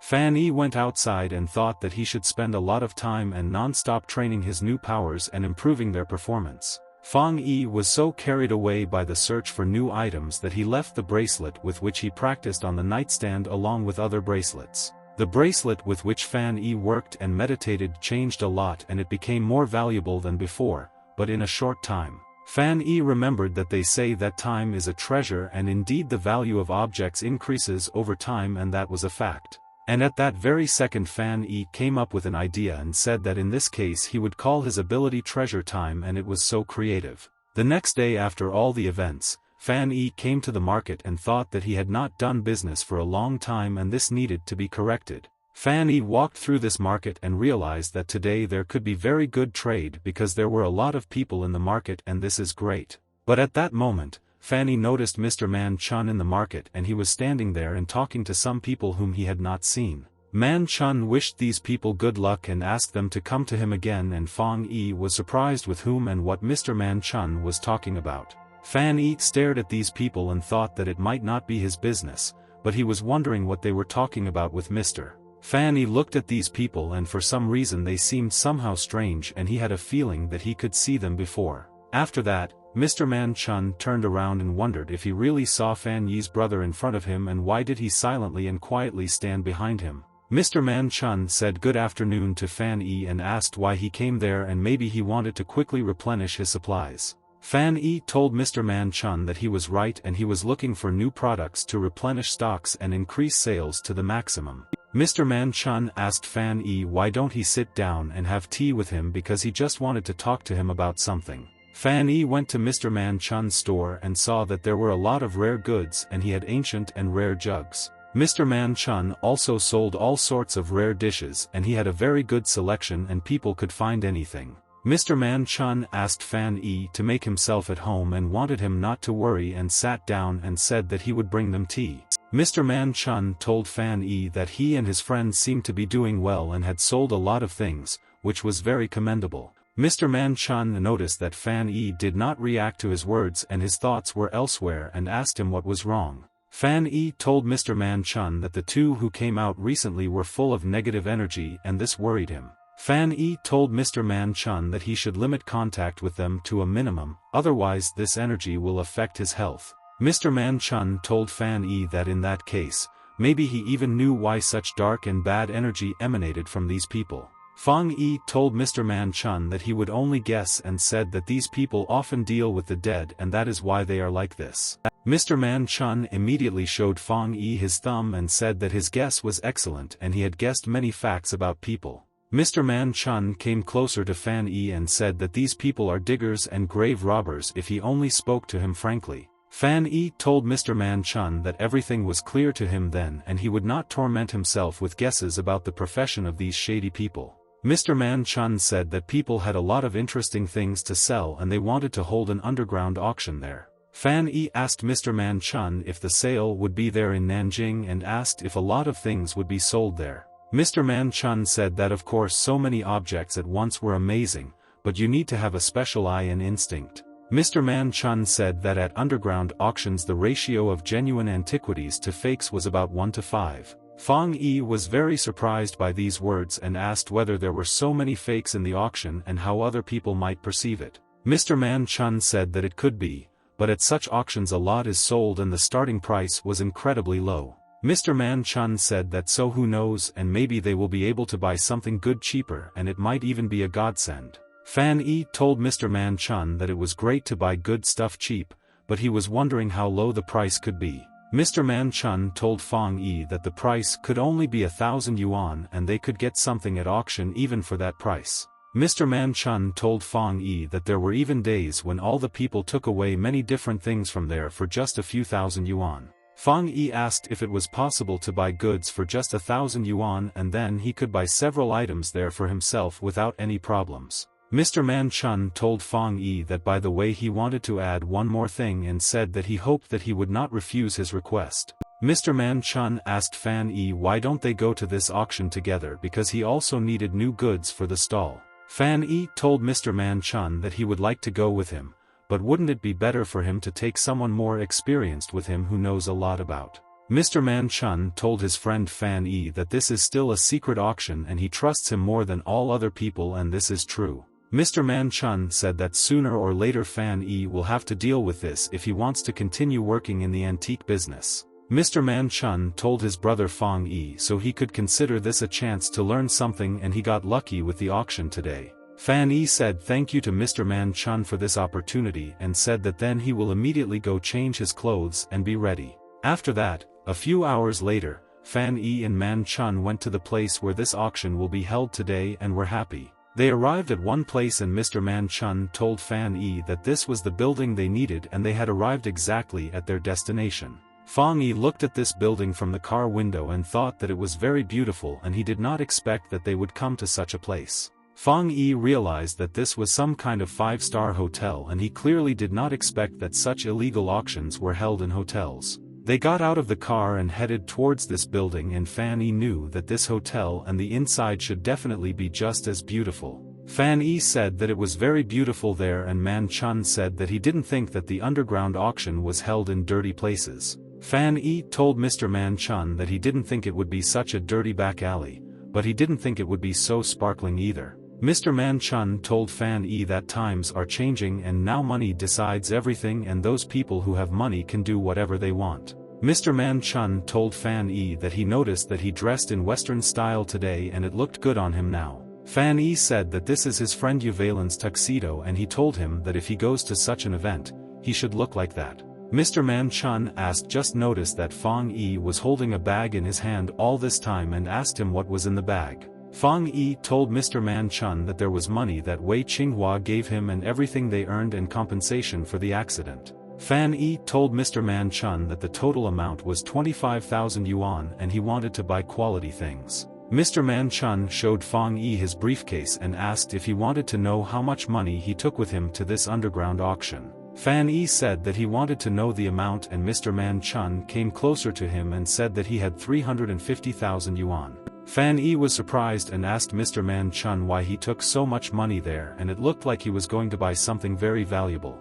And at that very second the elevator went up to their floor, and Mr. Man Chun then asked Fan Yi to be quiet because different people could hear them. The elevator opened and Fang Yi and Mr. Man Chun just looked there silently and thought that it looked like there were a lot of rich people gathered there. There were already people standing in the elevator cabin, and they were all looking at Fan Yi and his master and waiting for these people to finally enter this elevator. Mr. Man Chun asked and saw a man in the elevator and said that it was Director Su, and it was a sudden meeting, and extended his hand to him. But Director Su didn't even shake Mr. Man Chun's hand and asked him who he was because he didn't recognize him, and did they really know each other? Mr. Man Chun said that he believes that he is such a successful person and cannot remember him, and said that he is man and he has a store. Director Su shook hands with Mr. Man Chun and asked the owner of the antiquities shop if he also wanted to participate in the auction. Mr. Man Chun told Director Gu that compared to him, he did not need to be considered a participant and was only there as an extra. Fang Yi at this time did not even listen to Mr. Man Chun's conversation, but only looked at the other person and could not take his eyes off. There was a girl in front of Fan Yi's table, and they looked at each other but didn't say anything, but silently studied and analyzed with their eyes. The girl also didn't take her eyes off Fan Yi even for a second, and she glared at him and thought about what this man needed. Fang Yi was surprised and thought that this girl was also persistent, and she continued to play staring contest with him, and Fang Yi was already embarrassed. This girl stood in the elevator and did not communicate with anyone, and she was very quiet and did not make a single sound when others were making noise in the elevator. And at that moment, Mr. Man Chun looked at Fan Yi and thought that his friend liked this girl and he should distract him now. Mr. Man Chun walked up to brother Fang Yi and pointed his finger at him and asked him to listen to his words and give him just a couple of seconds too. Mr. Man Chun told Fang Yi that there was no need to stare at the lady who accompanied Director Su, and it was somehow not good. Fan Yi was very confused and told Mr. Man Chun that he was not staring at anyone, but was just thinking about the goods he needed. And at that moment the elevator arrived at the place, and Fan Yi thought that it was good because Mr. Man Chun told him all sorts of nonsense. Director Su cleared the way and told Master Yu that he would exit the elevator only after him, and this was his respect for this man. Mr. Man Chun wondered if it was Master Yu and told Fan Yi that this man was Yu Xian from Minan, and it was a pity that he didn't know about it. Fan Yi did not understand this reaction and asked Mr. Man Chun that this Mr. is really so famous and why is there such attention to him. Man Chun said that Master Yu is at the very top of the antiques business and he is on another level even higher than Curator Zhao. Man Chun said that Master Yu is also known as a seal maker, and even the personal seal of the president was carved by him. Mr. Man Chun said that even all the money they brought was not even enough for an invitation, and Director Su was very successful and rich. But at that very second, Fan Yi continued to look at this girl from the elevator and thought that for some reason she aroused such interest in him. Fan Yi watched this girl go somewhere and thought that it was her, after all, and he couldn't be wrong in his guesses. After that, all the people came to this auction and began to say that they were the richest of all, and today they would buy all the valuable exhibits there. Security at the entrance to the auction checked the personal belongings of all people, and they checked the things and all the money of that girl and were also surprised. The security guard told the girl that her money and documents were checked, and here is her participant card and she can now go to the auction. The girl said thank you to these people at the entrance for the fact that they controlled the security of this auction well, and it was commendable. All the people began to enter the room where everything was ready for this auction to go well, and all the people there were happy. Fan Yi thought that this girl was a police officer and now she is a white-collar worker, and it was very strange but very interesting. Mr. Man Chun was happy and told Fan Yi to look at it, and they got number 28, and this is his lucky number. Fan Yi expected that today everything should go according to plan, and he wanted to buy everything so that he could practice and develop his strength. But then Fang Yi's attention fell on the inscription that was written at the entrance to this auction and was surprised by this and did not understand why. Before entering the auction it was written that there was an exchange of antiquities and various classical arts, and this was a deception. Mr. Man Chun asked Fan Yi if he really thought that there would simply be an auction of the valuables collected by those tomb robbers. Fan Yi told Mr. Man Chun that this was the right idea and he somehow didn't think about it, and Mr. Man was already an experienced man. Mr. Man Chun asked Fan Yi not to think about it and just go to the room, otherwise they were already waiting for them and they need to take a seat in the room. Fan Yi agreed with Mr. Man Chun and said that thanks to him, he learned a lot of new information today, and that's not all. And at that moment when Fan Yi entered the room, he was surprised because there was a huge stage and many seats for all the gathered participants. Participants had already begun to gather there and thought that they could find many interesting and rare precious things there, etc. People started to take their seats and Fan Yi thought that they needed to hurry up a little, and there were a lot of rich businessmen and directors there. Fan Yi saw that there were a lot of different jewelry there and they could decorate their stall well, and his friends would then be happy. A woman appeared and said good evening to all the guests, and she asked them to let her take them to their seats, and she was glad. The woman told Fan Yi and Mr. Man Chun that their seats were there in that row, and they thanked her and quickly went to sit down. But suddenly Fan Yi noticed the same girl from the elevator there again and thought that it was some kind of sign and he should talk to the lady. Fan Yi realized that it was her and thought what a coincidence it was, and he never expected to meet this girl there at the underground auction.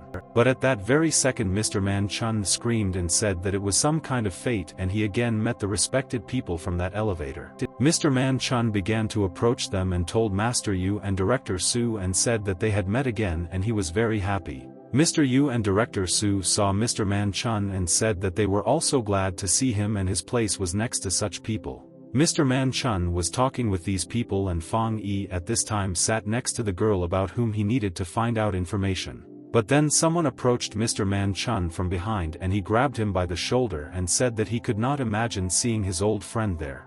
Behind Mr. Man Chun stood Xie Qingqian, and they were an antiques dealer, and he said that they had not seen him for a long time.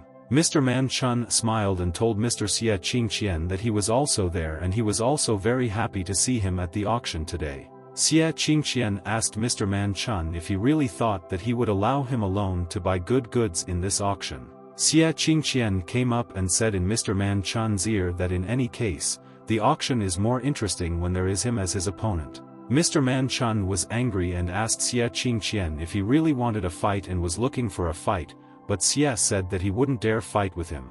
Xie Qingqian told Mr. Man Chun that if he himself wanted a fight, then he would be more than happy to answer him during this fight.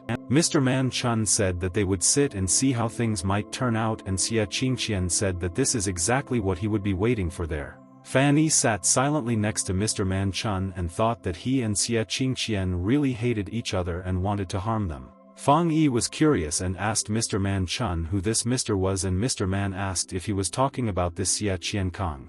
Mr. Man Chun said that Xie Qiankong works in the antique business and will do anything for profit and personal gain. Mr. Man Chun said that when he says anything, he literally means absolutely everything, and Fan Yi should be careful with the scoundrel.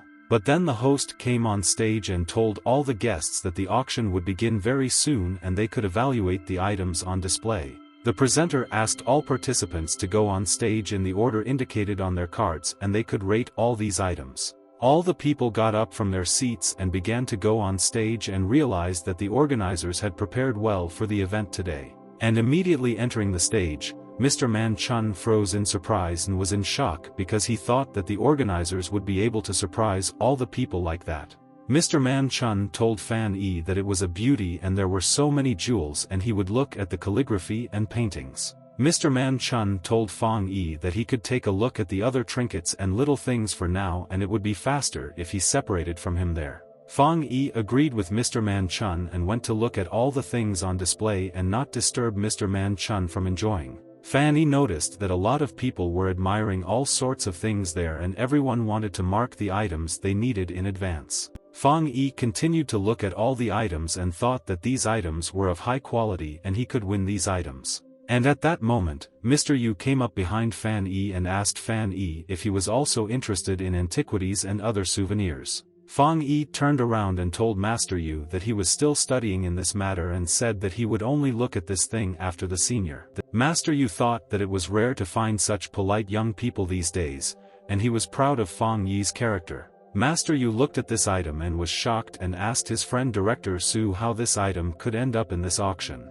Master Yu held this item in his hands and could not believe his eyes and thought that it was some kind of dream, and Director Su asked what happened. Master Yu told Director Su that this item was previously owned by his teacher and he did not understand how it could end up at auction. Master Yu told Director Su that he had to win it for him, and no matter how much money was required, he would then quickly reimburse him for everything. Director Su agreed with Master Yu and said that he could then ask who exactly owned it before she got there. Master Yu told Director Su that the previous owner of the item was Master Wang, and Su learned that it belonged to Master Wang Shixian. Director Su told Master Yu that he had nothing to worry about and would simply win the auction for the item for him and give him a gift. Fang Yi told Master Yu that if it wasn't too rude, could he ask him who this master of his, Wang Shixian, used to be? Master Yu was surprised and asked Fang Yi if he was really interested in antiques but had never heard of Master Wang, and that was so stupid.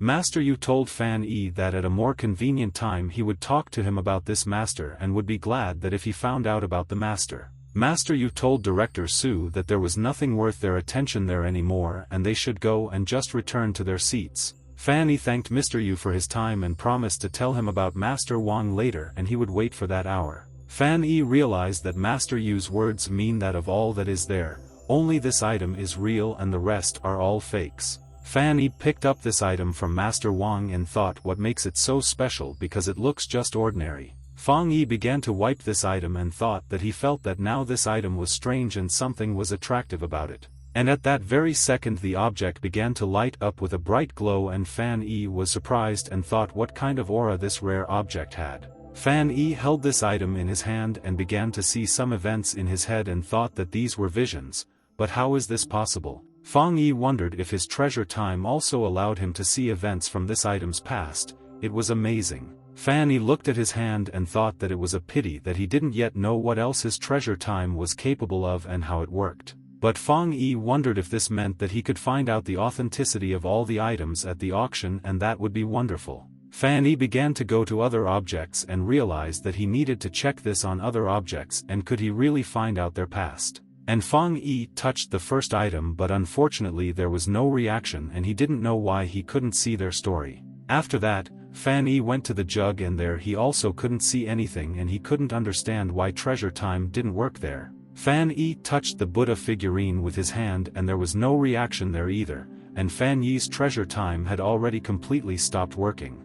Fan Yi thought that he should try it one last time and he immediately went up to the cup and, touching it, did not notice anything unusual there. Fang Yi wondered if all the items there were just fakes and why he could not sense any past history of these things. Fang Yi thought maybe what happened when he took Master Wang's pumpkin was just a coincidence and he just imagined it last time. And at that moment Fan Yi noticed a book there that attracted his attention very much, and he came closer and it seemed familiar to him. Fan Yi wondered if this was a copy of the Yongle Encyclopedia, and it was the largest imperial book of ancient times in China. Fan Yi remembered that some stalls in the market also sold such copies, but why was something like that rejected at this auction? Fan Yi picked up this Yongle book and immediately he began to feel a surge of strength and energy in his body, and it was a completely different feeling from him. Fan Yi began to see visions again and he saw the ships of those times and the battlefield of these generations, and it was a very exciting thing. Fan Yi was happy and thought that this vision was even stronger than the previous one and wondered if this was really the real original.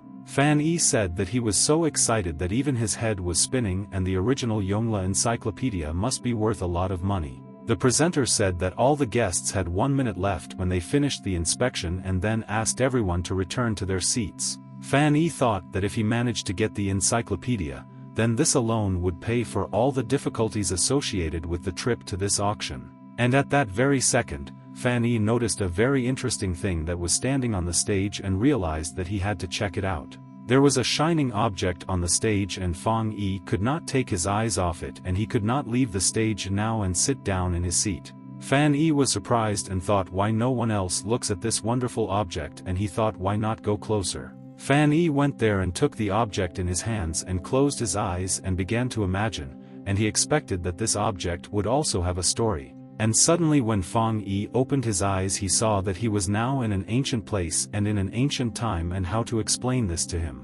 Fan Yi stood on the edge of a cliff in this place and he constantly moved by himself through ancient places, and it was really strange. Fan Yu grabbed his head and thought that he was going to fall and was in danger, and how could he save himself and move away from the edge of the cliff. And at that very second, the ground under Fan Yi's feet began to fall down and his foot was also already there and he would not have time to move away from the cliff to the side. And right after that, Fan Yi started to fall down and he couldn't do anything about it and screamed and begged for someone to help him get out of there. Fan Yi began to open his eyes and did not know what happened to him and how he could explain this strange event that happened to him. Mr. Man Chun stood next to Fan Yi and he woke him up and was extremely excited and asked Fan Yi to wake up and come to his senses immediately. Mr. Man Chun asked Fang Yi if he was okay and what happened to him while he was not with him and if he was hurt now. Mr. Man Chun wanted to know what happened there and told Fan Yi that he scared him and he just stood there and then he seemed to start falling. All the people were shocked and looked at Fan Yi and the puree realized what had happened to him because he was just standing next to the things with his eyes closed. The woman also looked at Fang Yi and she saw that the last time this person picked up an object and after that something changed. The man looked at Fan Yi because he just froze on the stage and didn't move at all for several minutes and behaved very strangely and it was scary. Fang Yi told Mr. Man Chun that he apologized for this and now everything was in order and they could go and sit down. Mr. Man Chun asked Fan Yi to go slower and be extremely careful because he had not yet fully recovered from the attack. Fan Yi realized that it seems that using precious time several times in a row has greatly depleted his mental energy. Fan Yi and Mr. Man Chun returned to their place and Fan realized that in the future he should be careful when he uses these powers. Mr. Man Chun asked Fang Yi if he thought that this could be the consequences of the accident when he accidentally hit him on the road then. Fang Yi said that it wasn't like that and he hasn't been getting enough sleep lately and he just needs to rest and then everything will be fine with him. Fan Yi sat in a comfortable position and thought that he needed to do something before the auction started and now was the time for him. Fan Yi closed his eyes and just calmed down and realized that he should just clear his mind and understand what was the matter and what was the reason. Fan Yi exhaled and thought that he would start meditating while he had the space and time for this and understand how his new power works. But at this moment, suddenly the girl next to him told Fan Yi that he shouldn't be so rash and should just calm down. Fang Yi was frightened by the unexpected conversation and asked the great heavenly spirits and ancestors why this girl was laughing so much at him. Master Yu saw the girl and Fang Yi talking and thought that this young man appeared for the first time in auctions like this. Master Yu thought that this young man Fang Yi might turn out to be a very interesting person and they should keep a close eye on him. Master Yu thought that Fan Yi had already caused such a fuss there and he and the girl next to him were talking about something and discussing all sorts of topics. Fang Yi at this time just sat and meditated and they continued to talk about something and Fang Yi managed to understand their conversation now. Fang Yi heard that the girl asked Master Yu whether there were things dug up from different graves among the exhibits today. Master Yu told the girl that there were several such things, but it was useless and they could not try to get these things. The girl asked Master Yu what he meant and couldn't things be used as evidence and it was useless? Master Yu told the girl that all the items there were too ordinary and there was nothing worth mentioning and they were only fakes. The girl told Master Yu that she was working undercover for the first time today, but it turned out it was just a waste of time and nonsense. Master Yu told the girl that there was no need to rush and asked her to just take it as a study and not to rush anywhere and wait for the moment. Fang Yi heard their conversation and realized that she was there as a spy and that's why she behaved in such a strange way like a stranger. The auction began and the presenter said that the person at this number 27 offered 50,000 and so far she is the favorite. Number 27 was the same girl sitting next to Master Yu and she was the first to bid for the first item there. The presenter asked the other participants whether other people would raise the price or whether this was the final price for this item. Fan Yi at this time had almost finished meditating and he sat silently in place and realized that the auction had already begun and it was time to finish. Fan Yi opened his eyes and realized that now everything was back to normal and after a short meditation he came to his senses and felt good. Mr. Man Chun looked at Fan Yi and asked how he felt now because he scared him very much and asked him not to do that again. Fan Yi told Mr. Man Chun that he was fine and thanked him for caring so much and said that he was his true friend. Mr. Man Chun told Fan Yi that he looked better in appearance and he was happy to hear that and he was relieved to see his condition now. Mr. Man Chun told Fang Yi that soon there would be an item that he wanted to bargain for and it was a painting by Zhu Yorui and it was cool. Fang Yi heard about Zhu Yorui and thought that this was the same artist who was known as Shanjin if he was not mistaken. Mr. Man Chun told Fan Yi that he was surprised and said that many people know Bad Shanjin but few people know the other name of the artist. Fan Yi asked Mr. Man Chun if he was checking him, and Zhu Yorui was an artist and calligrapher and was under the pseudonym Bada Shanjin. Fang Yi said that he came from the Ming dynasty, but after the death of the emperor he decided to become a monk. And did he tell them everything about him correctly? Master Yu Girl and Mr. Man Chun heard this story from Fan Yi and everyone was surprised at his knowledge and how he understood art. Mr. Man Chun told Fan Yi that he is a Taoist, and how does he know so much information about a Buddhist monk and where does such knowledge come from? Fang Yi told Mr. Man Chun that he didn't seem to know everything about Juda, better known as Zhu Yorui, and that's why he asked him about it. Master Yu listened with interest to Fan Yi's words and realized that this young man knew the story very well and wanted to listen to his next words. Fang Yi said that although Zhu De is one of the 4 monks of the early Qing dynasty and later became a Taoist and spent the rest of his life in the temple, Master Yu said that it was amazing and few people know such a story, but this young man was a very promising person. The girl looked at Fang Yi and thought that she also didn't know that he knew the story so well and was able to make such an impression. And at that moment, Mr. Man Chun told Fan Yi that this was the painting he was talking about and asked him to quickly look at the scene. The presenter said that it was a painting by Bad Shanjin and the bidding immediately begins at 50,000 and they are waiting for the bids of all participants. But a second later, participant number 28, Mr. Man Chun, raised his sign and said that he would offer 300,000. All the people did not understand this and looked at Mr. Man Chun in surprise and thought that he was a crazy and abnormal guy. All the people said that Mr. Man Chun immediately raised the price many times and it didn't work like that, and he seemed to have completely lost his mind.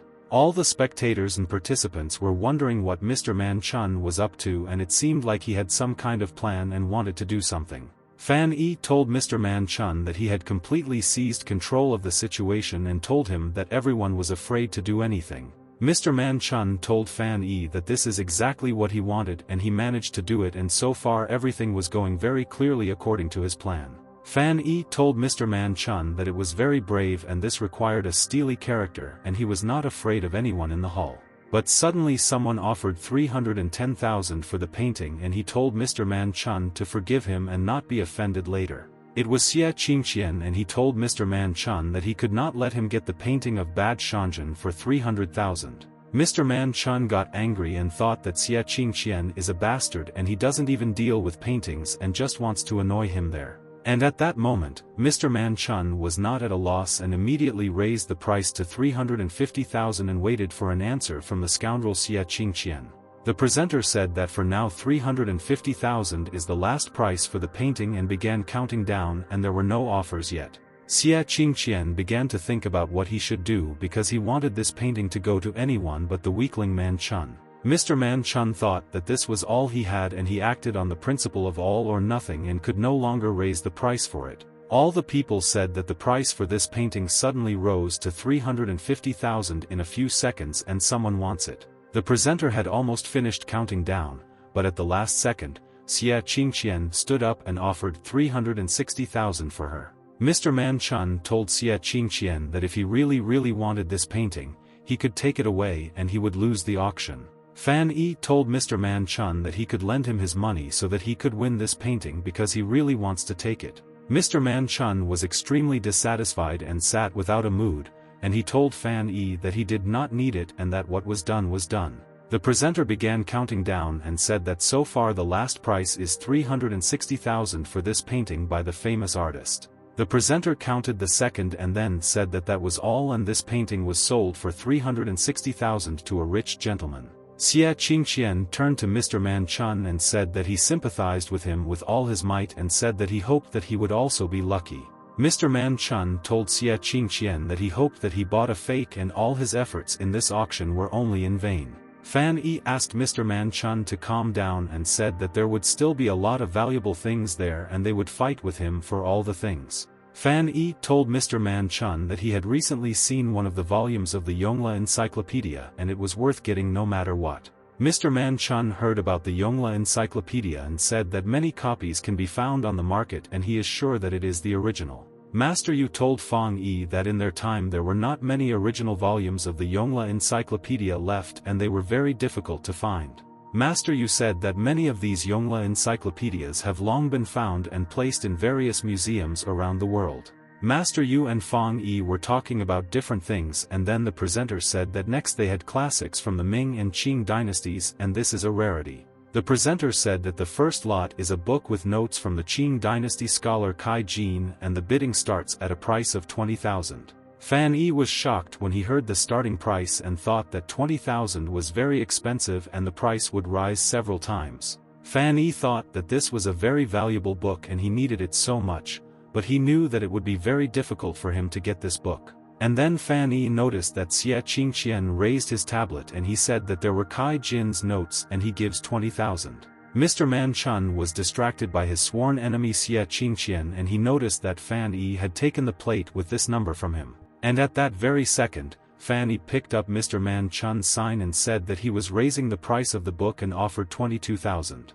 Mr. Man Chun was shocked by this and asked Fang Yi what he was doing and why he took the number plate from him without asking him. Fan Yi told Mr. Man Chun that he just felt that this particular Yongle encyclopedia was real and different from other fakes. The host of the auction said that the participant under this 28th number raised the price to 22,000 and who will give more. Mr. Man Chun was very angry with Fan Yi and immediately took away this number plate from him and asked him not to vote for this book again. Xie Qingqian asked Mr. Man Chun about 22,000 and asked since when did he become such a poor man and it was very pathetic.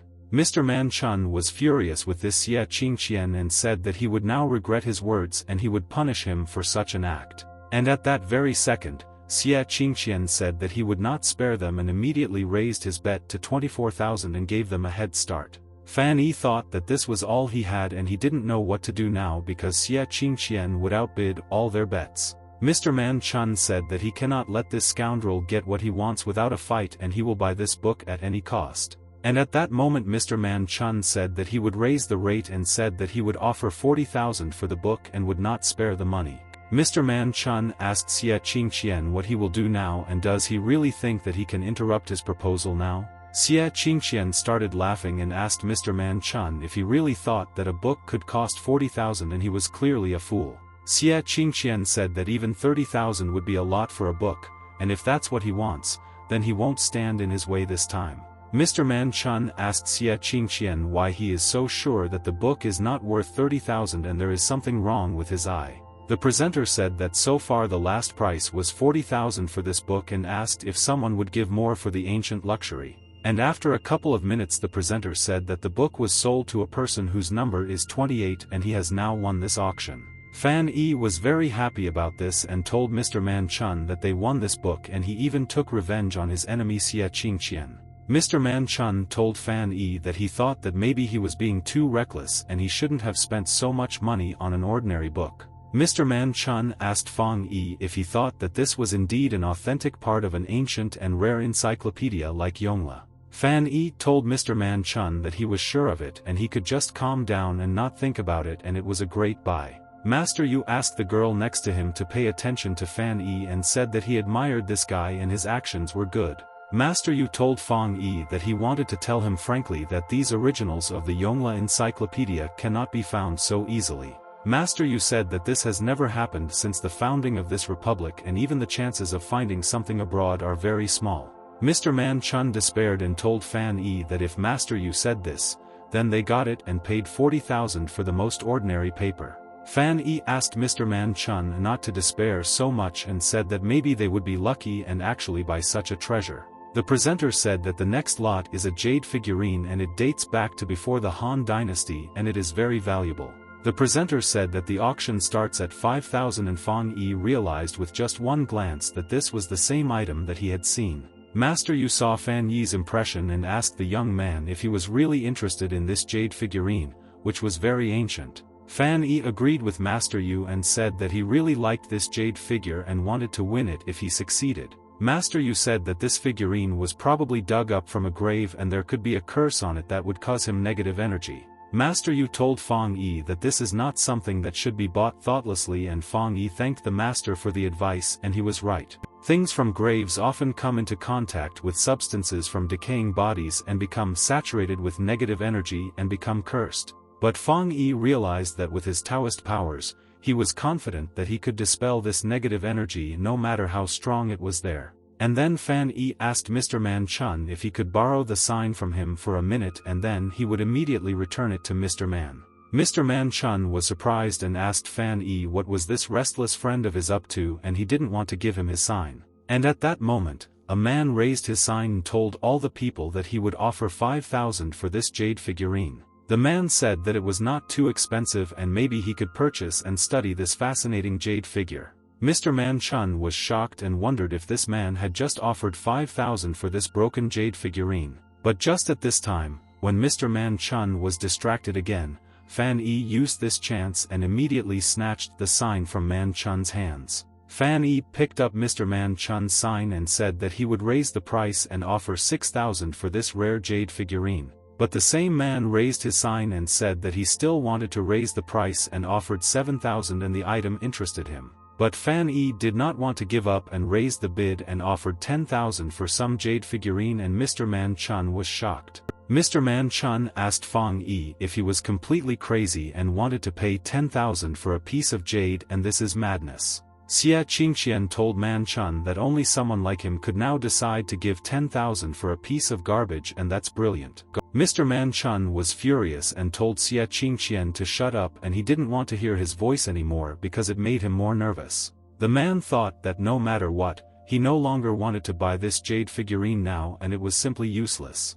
The woman asked all the people if there would be any more offers and maybe someone would dare to give more for this jade figurine. And a few minutes later the presenter said that this item was sold for 10,000 and Fan Yi purchased a jade figurine for this price. Fan Yi was very happy about this and said that he managed to win the competition for this jade figurine and he is happy. Mr. Man Chun asked Fang Yi if he knew that he had just wasted all their money because of some garbage and was happy about it. But Fan Yi smiled and told Mr. Man Chun, who knows, maybe they were lucky on the contrary and this jade figurine will turn out to be a treasure. Master Yu told Fang Yi that he had potential and he advised him to spend time and effort on studying and not rely on luck and fate. Fang Yi agreed with Master Yu, and the presenter said that this auction was over and she asked people to pay and pick up their lots. The host told all the guests that after the auction they were organizing a free banquet for the participants and hoped that they would like it. Mr. Man Chun was very dissatisfied with the outcome of this auction and thought that they suffered big losses today and did not buy anything.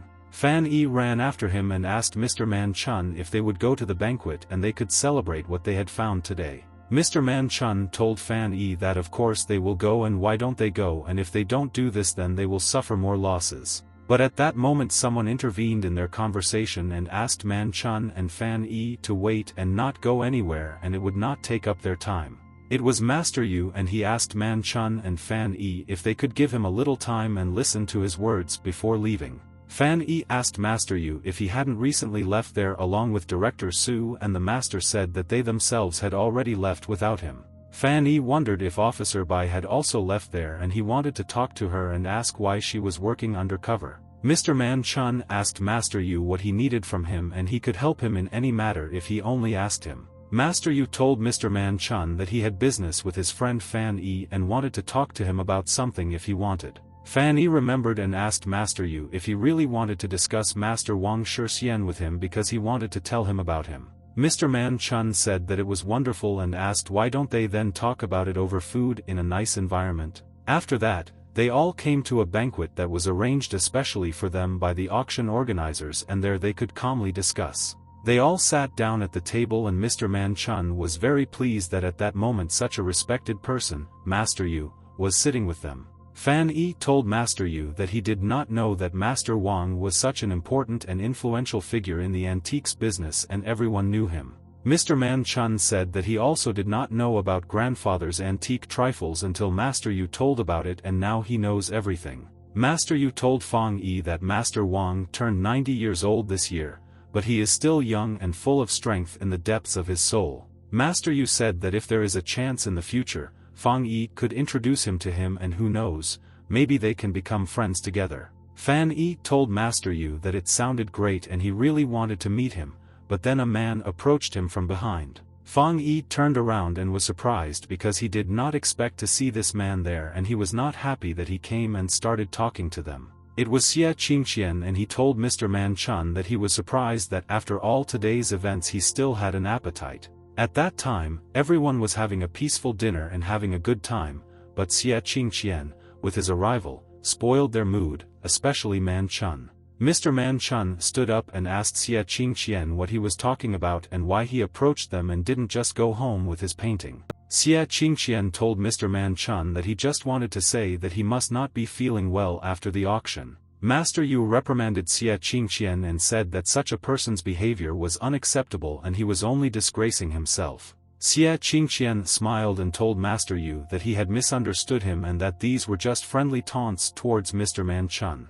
Xie Qingqian continued to tell Master Yu that he thought that he had behaved well and was simply asking his old friend how he was doing. Xie Qingqian said that it's true that Man Chun probably feels in an awkward position after falling for all these tricks and these fakes. Mr. Man Chun got angry at Xie Qingqian's words and slammed his hand on the table and quickly got up from his seat and walked towards this scoundrel. Mr. Man Chun asked Xie Qingqian if he even knew what he was saying and why he was so sure that all these items were fake. Xie Qingqian said that even in Qinliang alone there are hundreds of copies of what they acquired of this ancient and very valuable Yongle encyclopedia. Xie Qingqian asked Mr. Man Chun if he himself really thought that he was lucky to get the original, and he was very naive. Mr. Man Chun was furious at such words from his enemy who always infuriated him with his dirty tongue and wanted to answer him for his behavior. But at this moment, Fang Yi intervened in their conversation and told Mr. Xie Qingqian that it was not impossible and he could also be wrong.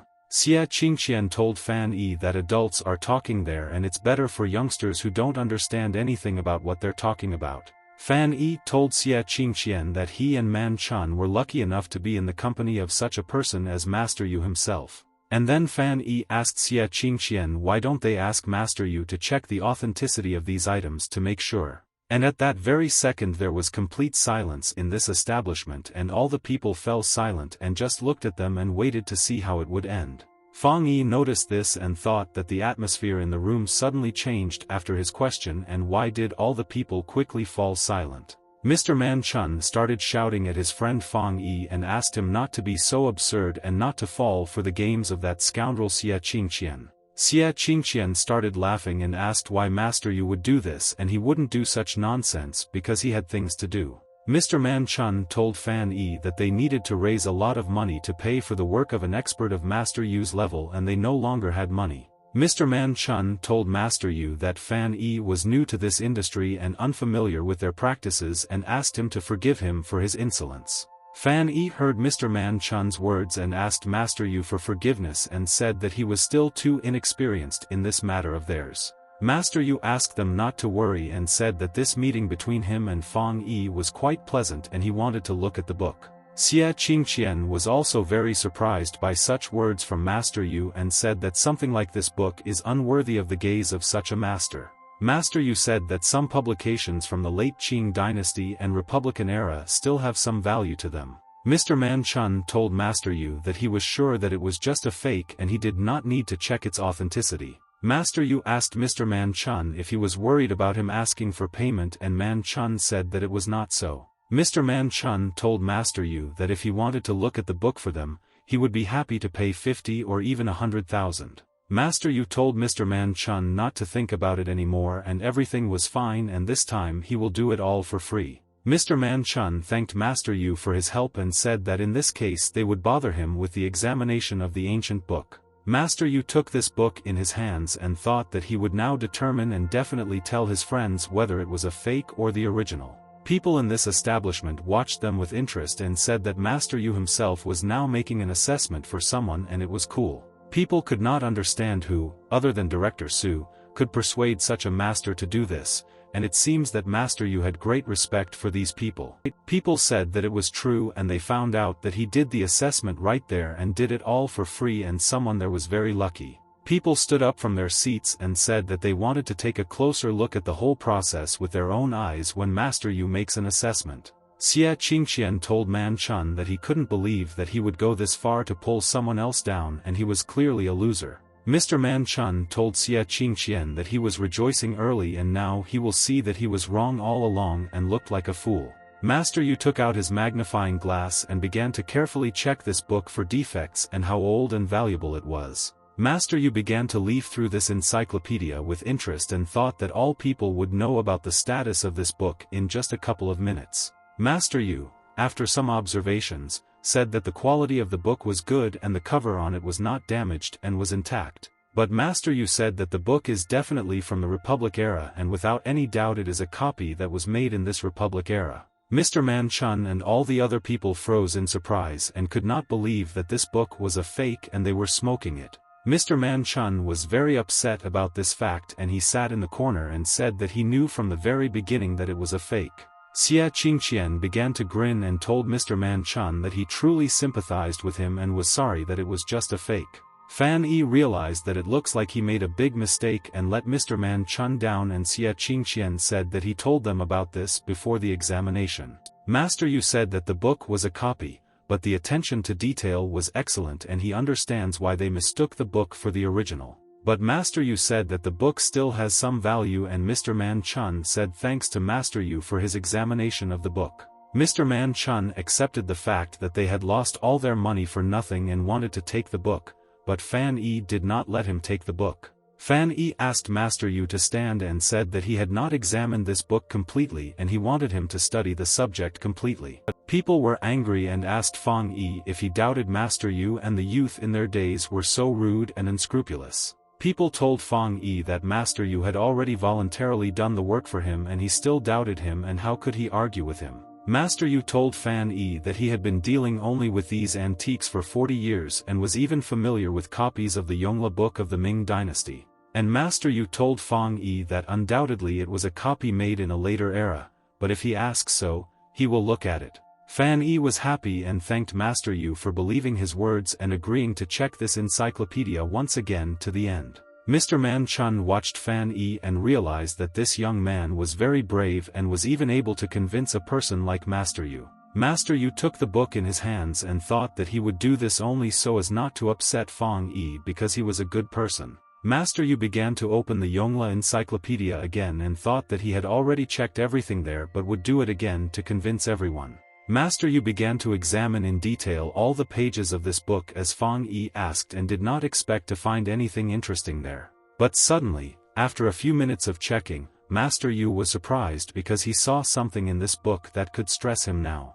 Master Yu looked under a magnifying glass at the letters in which this book was written, and he had been studying the book for a long time and seemed to be able to find a new detail. Master Tian looked at the book of Yongle and thought, but how was this possible? He had already checked the book a minute ago and there was nothing. Mr. Man Chun watched Master Yu and couldn't understand why he didn't say anything, and did he really find some kind of catch there? All the people were interested and they asked each other what was happening there, but none of these people knew the answer to this question. Master Yu wondered if his eyes were deceiving him now, but how could this be, and he could not find a rational explanation for this. And finally, after a couple of minutes, Master Yu said that this was indeed a version of the encyclopedia from the Ming dynasty and Fan Yi was right. Master Yu told everyone that, moreover, there is a high probability that this copy even belonged to Zhu Di himself, the Yongle emperor. All the people in this room couldn't believe that the book was real, and it couldn't be, but Master Yu couldn't go wrong with it, and that's a fact.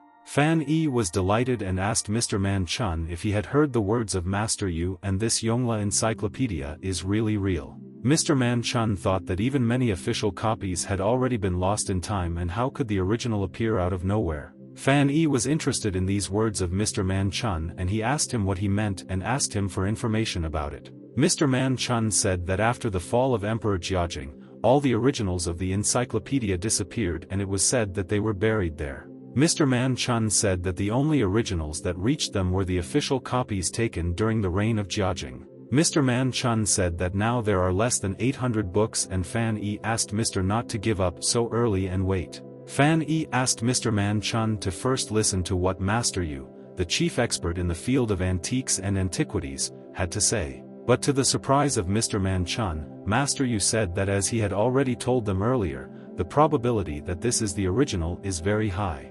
Mr. Man Chun could not have expected that Master Yu would say so and asked him, but how was this possible? And it's just fantastic. Master Yu said that during this period many calligraphers gathered at the imperial palace to compile the Yongle encyclopedia. Master Yu said that among them was the creator of the style, Tej Nandu, and if he was not mistaken, then this volume was written by Nandu himself. People heard the story of Master Yu and now they have no doubt that this is the original, and this arrogant young man Fan Yi is right. Xie Qingqian stood behind at that time and thought that it was some kind of nonsense and Master Yu was mistaken in his beliefs and it was possible. And at that moment, Xie Qingqian asked Master Yu, maybe one of the ordinary people simply copied Nandu's style and this is his guess. Master Yu said that this is not so, and at first he looked at the writing style but now he wanted to point out another important feature. Master Yu said that the pages of the Yongle encyclopedia were made of cinchona paper and the aroma can be smelled when turning the pages.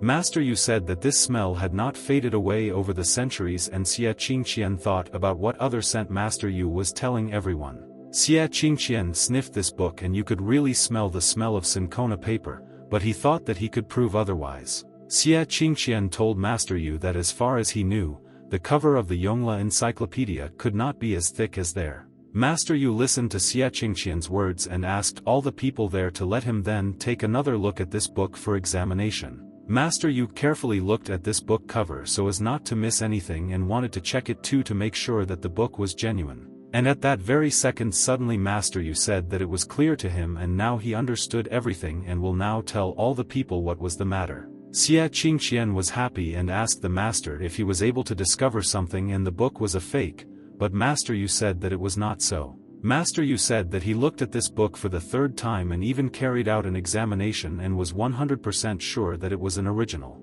Xie Qingqian froze in surprise after these words from Master Yu, and he saw that the cover on the book was new and the book was just a fake. Master Yu said that the cover seems like this because someone has already tried to disguise and protect by hiding the picture behind the picture. Fan Yi asked Master Yu how he could understand this, and someone really tried to hide the picture behind the picture, and the master said that it was so. Master Yu said that during wars, all collectors often tried to protect their paintings by painting them over and disguising the book. Master Yu said that collectors also used a different method for disguise and hid it under another picture, and this is brilliant. Fan Yi told Master Yu that now everything became clear to him and this was one of the methods of disguise in those days and people were smart. People asked Master Yu if they could remove this new cover because they wanted to look at the old cover and how it looked. Master Yu said that of course it was possible, but now he did not have the necessary tools to carefully remove this cover. Master Yu said that in addition,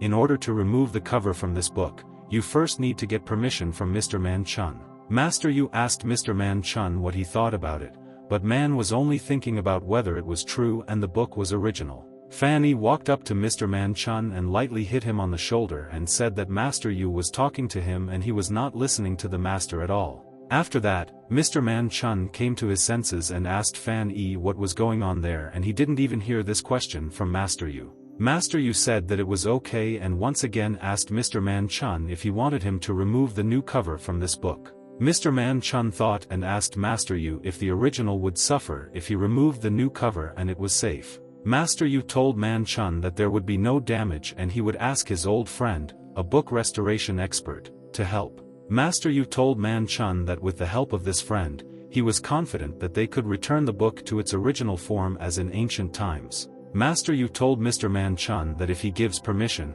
he will personally sign the certificate of authenticity after this restoration. Mr. Man Chun was delighted and told Master Yu that he was giving his permission and thought that something like this would bring him a fortune. People said that with a certificate of authenticity from Master Yu, even a fake would become an original, and it was such a rare certificate. People said that Man Chun was lucky and Xiyu Qingqian was also bidding for the book back then, and what an opportunity he missed at the auction. Xie Qingqian thought that it was a curse and now he will never forget it, and someday in the future he will remind Man Chun about it. Mr. Man Chun approached Master Yu and asked him to take the money and said that he was giving it from the heart, but the master refused to take the money. And then, when no one was expecting this, Xie Qingqian asked Man Chun and Master Yu to stand and said that he wanted to tell them an important thing. Xie Qingqian stood and smiled, and Mr. Man Chun realized that the scoundrel had again come up with a cunning plan and did not want to leave and calm down.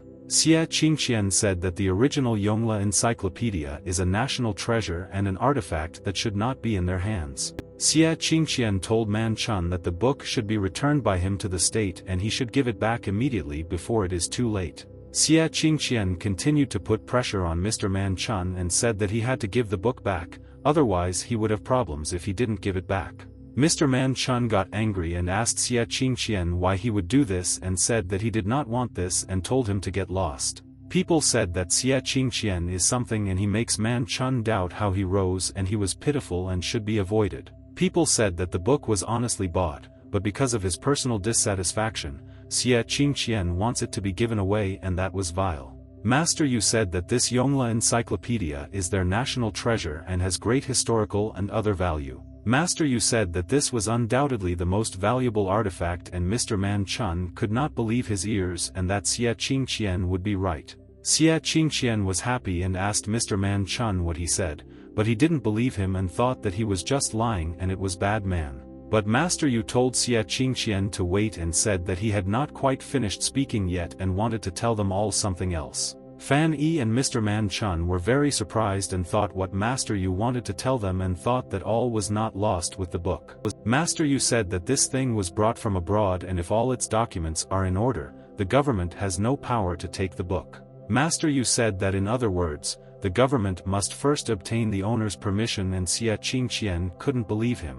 Mr. Man Chun said thank you to Master Yu for explaining all the details to them, otherwise he was already scared and believed the words of the scoundrel Xie. Fan Yi told Mr. Man Chun that everything worked out and they managed to find the treasure today as he told him before this auction. Mr. Man Chun looked at Xie Qingqian and said that he himself had heard everything just now and now he definitely had no arguments left. Xie Qingqian thought that he couldn't lose to this Man Chun so easily and said that he was just lucky this time and he was just lucky. After that, Xie Qingqian simply turned away and began to leave there because he accepted his defeat and could not resist. Mr. Man Chun asked Master Yu that if this encyclopedia were put up for auction, how much would he value it? Master Yu told Mr. Man Chun that this encyclopedia was simply priceless and they were very lucky to win not at auction. Mr. Man Chun did not understand this and thought why it was priceless and wanted to hear more information from him about it. Master Yu said that if they needed a certain number, he would say that it would definitely cost more than 1,000,000 and this is a fact. All the people were very surprised by this and said that they never expected that this book would cost more than 1,000,000 and man was lucky. People said that man was lucky and he paid 40,000 and now the price has already risen at least 20 times. Master Yu told Mr. Man Chun that if he was happy with everything, then they could exchange their contact information. Master Yu said that when the restoration is ready they can meet to receive a certificate from the master. Mr. Man Chun told Master Yu that he had one request and could he ask him for that one request? Mr. Man Chun told Master Yu that he would like to observe this entire process if possible. Master Yu thought that it seemed like Mr. Man Chun was interested but he needs to think because he has to ask. Master Yu told Mr. Man Chun that he would talk to his friend and if he agreed, he would contact him immediately. Mr. Man Chun thanked the master very much for his help and said that today he helped them a lot and they will not forget it. After that, Master Yu said that he had to leave and Mr. Man Chun wanted him to take care of his health and be always happy. Mr. Man Chun and Fan Yi began to walk towards the car to also leave from there because they had already been there for a long time. People started approaching Mr. Man Chun and asking if he would treat them to dinner today because now he was a rich guy. People said that such luck must be celebrated and Mr. Man Chun said that he would arrange it for them without any problems. People said that they had a party tonight and they were happy for Mr. Man Chun's luck and he was very cool. After that, at night, Mr. Man Chun and Fan Yi returned home and thought that they needed to rest because they were very tired. Fat Man Wei Qinghua found out what happened to his friends at the auction and shouted to the whole house whether they really had 1,000,000. Fat Man Wei Qinghua asked them if they accidentally robbed a bank and how they could earn so much money in one day. Mr. Man Chun approached Wei Qinghua and told the chubby man that life was already good and why commit a stupid robbery. Mr. Man Chun told Wei Qinghua that he and Fang Yi went to an auction and won something good there and it was at least 1,000,000. Mr. Man Chun said that half of the 1,000,000 was Fan Yi and his friends were shocked and did Fan Yi really earn 500,000? The big guy asked Mr. Man Chun why this was so, and Fan Yi simply accompanied him then, and he gave him half of the profits. Fang Yi agreed with his friend Huge and told Mr. Man Chun that it was too much and he did not deserve the money. Master Man Chun said that this is not at all true, and if it weren't for Fan Yi, he probably wouldn't have been able to get anything there today. Mr. Man Chun stood next to Wei Qinghua and said that they also managed to humiliate that idiot Xie Qingqian.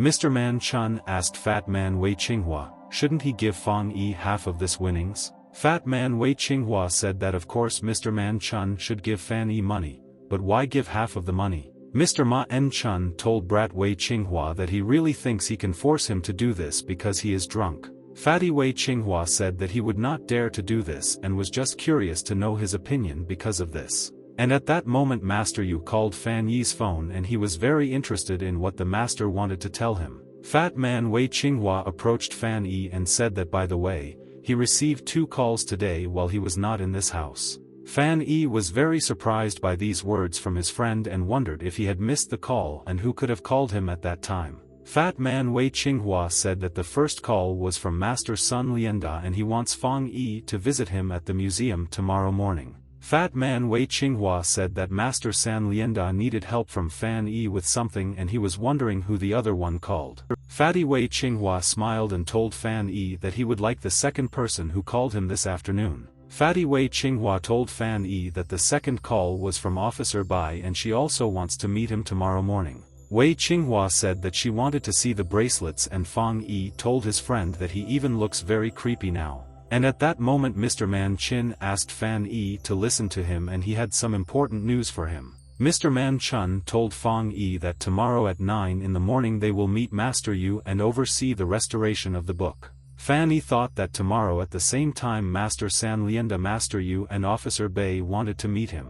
Fan Yi told Mr. Man Chun that Master San wanted to see him tomorrow and he would not be able to go to restore this book. Fan Yi told Fat Man Wei Qinghua to tell Officer Bai that he would meet her another time and he agreed with his friend. Fat Man Wei Qinghua said that Fan Yi should buy a phone for himself and continue to do so was inconvenient and even embarrassing for this. Fan Yi asked Wei Qinghua what was the difference and they still had to go to bed and get up early tomorrow. Mr. Man Chun asked his friends to stand and said that today was such a good occasion and for this you need to drink strong. Mr. Man Chun told his friends that today was the day of great victory and they were sitting at the very top and looking down on everyone. Mr. Man Chun said that it is not every day that someone manages to become a star in antiques and were winners in life. Fat Man Wei Qinghua thought that Mr. Wang Chong was so drunk that he could no longer distinguish much and should rest. And at that very second, Fan Yi came up to Mr. Man Chun from behind and touched him,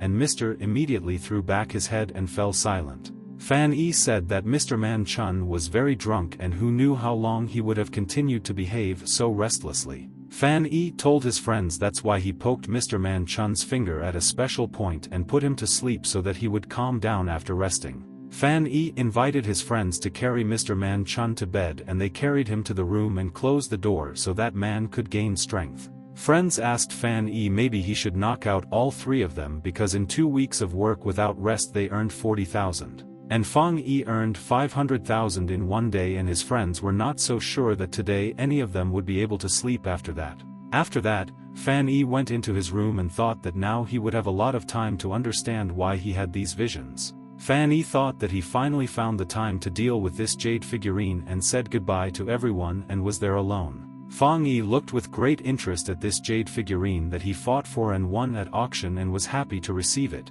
Fan Yi looked at this figurine in his hand and thought that now he needs to try to understand what happened to him that time. Fang Yi said that the path that can be trodden is not strong and unchangeable and began to read the words for his spell. Fan Yi began to meditate and he relaxed and thought that now the environment was good and not like that time at the meditation auction. Fan Yi closed his eyes and thought that he needed to be careful not to fall into the subconscious again and just control himself. Fan Yi began to slowly open his eyes and noticed that he had plunged into the subconscious again and he did not understand how this could happen. Fan Yi again found himself in the same place as then and stood there and looked at what was now surrounding him in the sky and where the place was. Fan Yi stood on the edge of a cliff and the ground under his feet began to crumble again and he wanted to step aside so as not to fall down there. But Fan Yi didn't have time to do this and began to fall down and thought that things were bad, and it happened again just like at the auction. Fan Yi continued to fall and realized that it seemed like he had no choice and he needed to finish this action to avoid a bad outcome. Fan Yi pressed his finger and said that he needed to go back in order to stay alive and not fall down into some gorge.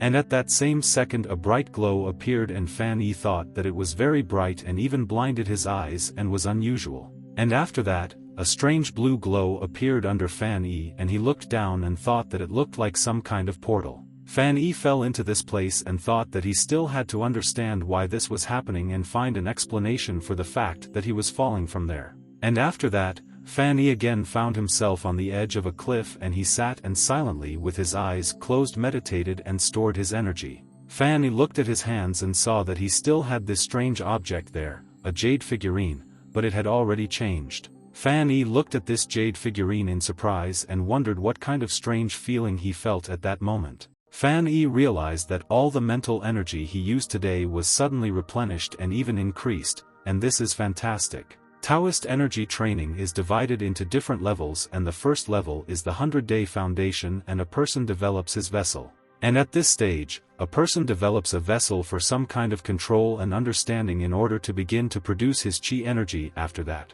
Fang Yi passed this level at the age of 10 and moved to the next level of transforming essence into energy and understanding. The goal of this level is to activate all human points and delve deeper into consciousness, and Fang Yi has been stuck there for 10 years. The third level is the transformation of energy into spirit, and the goal is to enter the deepest levels of the subconscious, which opens the way to abhijja and understanding. The fourth level is a return to emptiness, and already at this level a person returns to the original state for this purpose. Then the person becomes Shenxian, and among famous personalities Hua Qi, Zhan Daoling, Ji Hong and Zhan Sanfen reached this level. Fan Yi thought that a little more and he would overcome this level of transformation of essence into energy, and he was really looking forward to this moment. Fan Yi realized that this jade figurine was indeed a great treasure, and he wondered if he could do it again. Fan Yi was holding a jade figurine in his hand, and he thought that the figurine was glowing and filled with energy, which helped him a lot. Fan Yi saw the glowing lights from this jade figurine and realized that it was beautiful and could not be compared with any phenomenon. Fan Yi realized that he was able to absorb the energy of this unknown old jade figurine, and it was a very useful gift for him. Fang Yi looked at his necklace and wondered if he could do the same with other antiques besides this ancient best figurine. Fan Yi decided that he would try to do this on this necklace of his that he had stolen, and he wanted to see the end result. And at that very second, Fang Yi began to try to do the same with his necklace and thought that it looked like he had begun to absorb something. But Fang Yi was surprised and thought why this necklace seemed so weak to him, as if there was nothing inside and it was empty. But suddenly Fan Yi noticed that his necklace had completely lost its shine and color and was surprised and thought what happened to his necklace. Fan Yi noticed that it looks worse than at the beginning, and even a person who doesn't break into antiques wouldn't buy it, and that's sad. Fan Yi realized that with the help of treasure time, he can speed up the passage of time for objects, but does this mean that he can do the opposite? Fan Yi realized that he could turn new objects into ancient ones only using mental energy, and he decided to get up from his seat. Fan Yi realized that he could also absorb energy from real antiquities and replenish energy and rise to a high level. Fan Yi realized that leaving the mountains and going into antique business was indeed the right choice, and he did not regret it at all. The next morning, Fan Yi decided to come to the museum at the invitation of Master San Lian and ask him for any interesting information. Fang Yi came to the museum and opened the door and said good morning to Mr. Zhao Hongtao and said that yesterday Master San Lianda invited him. Fan Yi noticed that in addition to the curator Zhao Hongtao, there were also Master San Lianda and his son San Chao in the room, and they were happy to see him. San Chao told Fang Yi that his father's old friend was going to come there, and as his son he should be there, and these are the rules of politeness there. Master San Lianda told San Chao that there was no need to hide it, and he decided to come there after hearing his name. Isn't that true? Master San Lianda told San Chao that Master Yu was a world-class expert in antique trivia, and he believed that he needed something from him. San Chao told his father that he knows how much he likes antiques and he couldn't miss the opportunity to learn something from him. Fan Yi listened to their conversation and wondered if they were talking about the same Master Yu whom they met on that day of the auction. Fan Yi asked Master San Liang if the Master Yu they were talking about was Master Yu Xian and whether he was right in his guesses. Master San Lianda was surprised and asked Fang Yi if he also knew Master Yu and how and when he could have met the Master. Fan Yi told Master San Lianda that what a coincidence it was that he and Master Yu met yesterday at an auction where they became friends. Fang Yi said that they even asked Master Yu to help them and Man with the restoration of one book, and all the people in the room froze in surprise and were shocked. Master San Lianda asked Fan Yi if he was also involved in this, and San Chao asked him to tell them what kind of strange book it was. Master San Lianda said that Master Yu was very mysterious the moment he spoke on the phone, and he spent the whole night racking his brains. Master San Lianda asked Fan Yi to tell him what he would have to restore this time, and Fan Yi was very surprised by these words. And at that moment Master Yu entered the room and immediately told Master San Lianda that it was the encyclopedia of the Yongle Emperor himself. Next to Master Yu were Mr. Man Chun and Mr. Bei, and Master Yu asked Master San Liang if he was ready to take on such a challenge yet. Master San Lianda told Master Yu that he was go-to and immediately took this book and began to study the ancient book and conduct a complete analysis. Master San Lianda said that in front of him was indeed an undoubtedly authentic copy of the Yun Encyclopedia, and Master Yu was right. Fan Yi asked Mr. Man Chun now after the Master's assessment if he felt calmer because yesterday he was very nervous. Mr. Man Chun told Fan Yi that it was all thanks to him, and Master Yu said that Fan really has a good eye and even he missed it yesterday. Master Yu said that if Fang Yi had not insisted on studying this copy of the Yongle Encyclopedia most likely would have disappeared forever. Master Yu looked at Fan Yi and asked his old friend San Liand where he managed to find such a wonderful student. Master San Lianda told his friend Master Yu that this is a very interesting story and he will tell him about this meeting a little later. Curator Zhao told Master San Lianda that the assessment took them a lot of time and why don't he and Master Yu take a break now. Curator Zhao Hongtao said that even masters like them also need rest and restoration can be done later in the day. Master San Lianda told Curator Zhao that this sounds good and that he really is not as energetic as in years past and needs rest. Master San Lianda said that something so valuable certainly deserves such attention and he himself wanted to work on this book. Curator Zhao Hongtao agreed with Master San Lianda and said that then he would go and arrange for them to have delicious food prepared. Fan Yi was interested in watching the conversation of such respected people, but suddenly someone poked him lightly on the back with a finger. Fan Yi turned around and noticed that it was Officer Bai, and he wondered why she approached him now and what she needed from her friend. Officer Bai asked Fang Yi to talk outside because they had to discuss some things with him alone without other people. They left this room together and Fang Yi thought about what Officer Bai wanted to talk to him about, but she was such a nice girl. Officer Bai told Fang Yi that when they last met, he was a merchant back then, but now he is a disciple of a respected master and that's cool. Fang Yi told Bai that he could say the same about her, and then last time she was an officer and now she is a white-collar worker. Officer Bai told Fan Yi that it was a secret and she couldn't tell him about it, but she would definitely tell him everything later. But Fan Yi smiled and told Bai that he already knew everything and he didn't even need an explanation from her, and he himself guessed about everything a long time ago. Fan Yi came closer to Bai and said that she was working undercover then, and he recognized it at first sight at that very auction. But Officer Bai began to cover Fang Yi's mouth with her hand and asked him to speak about it quietly so that no one would hear and it was still a secret.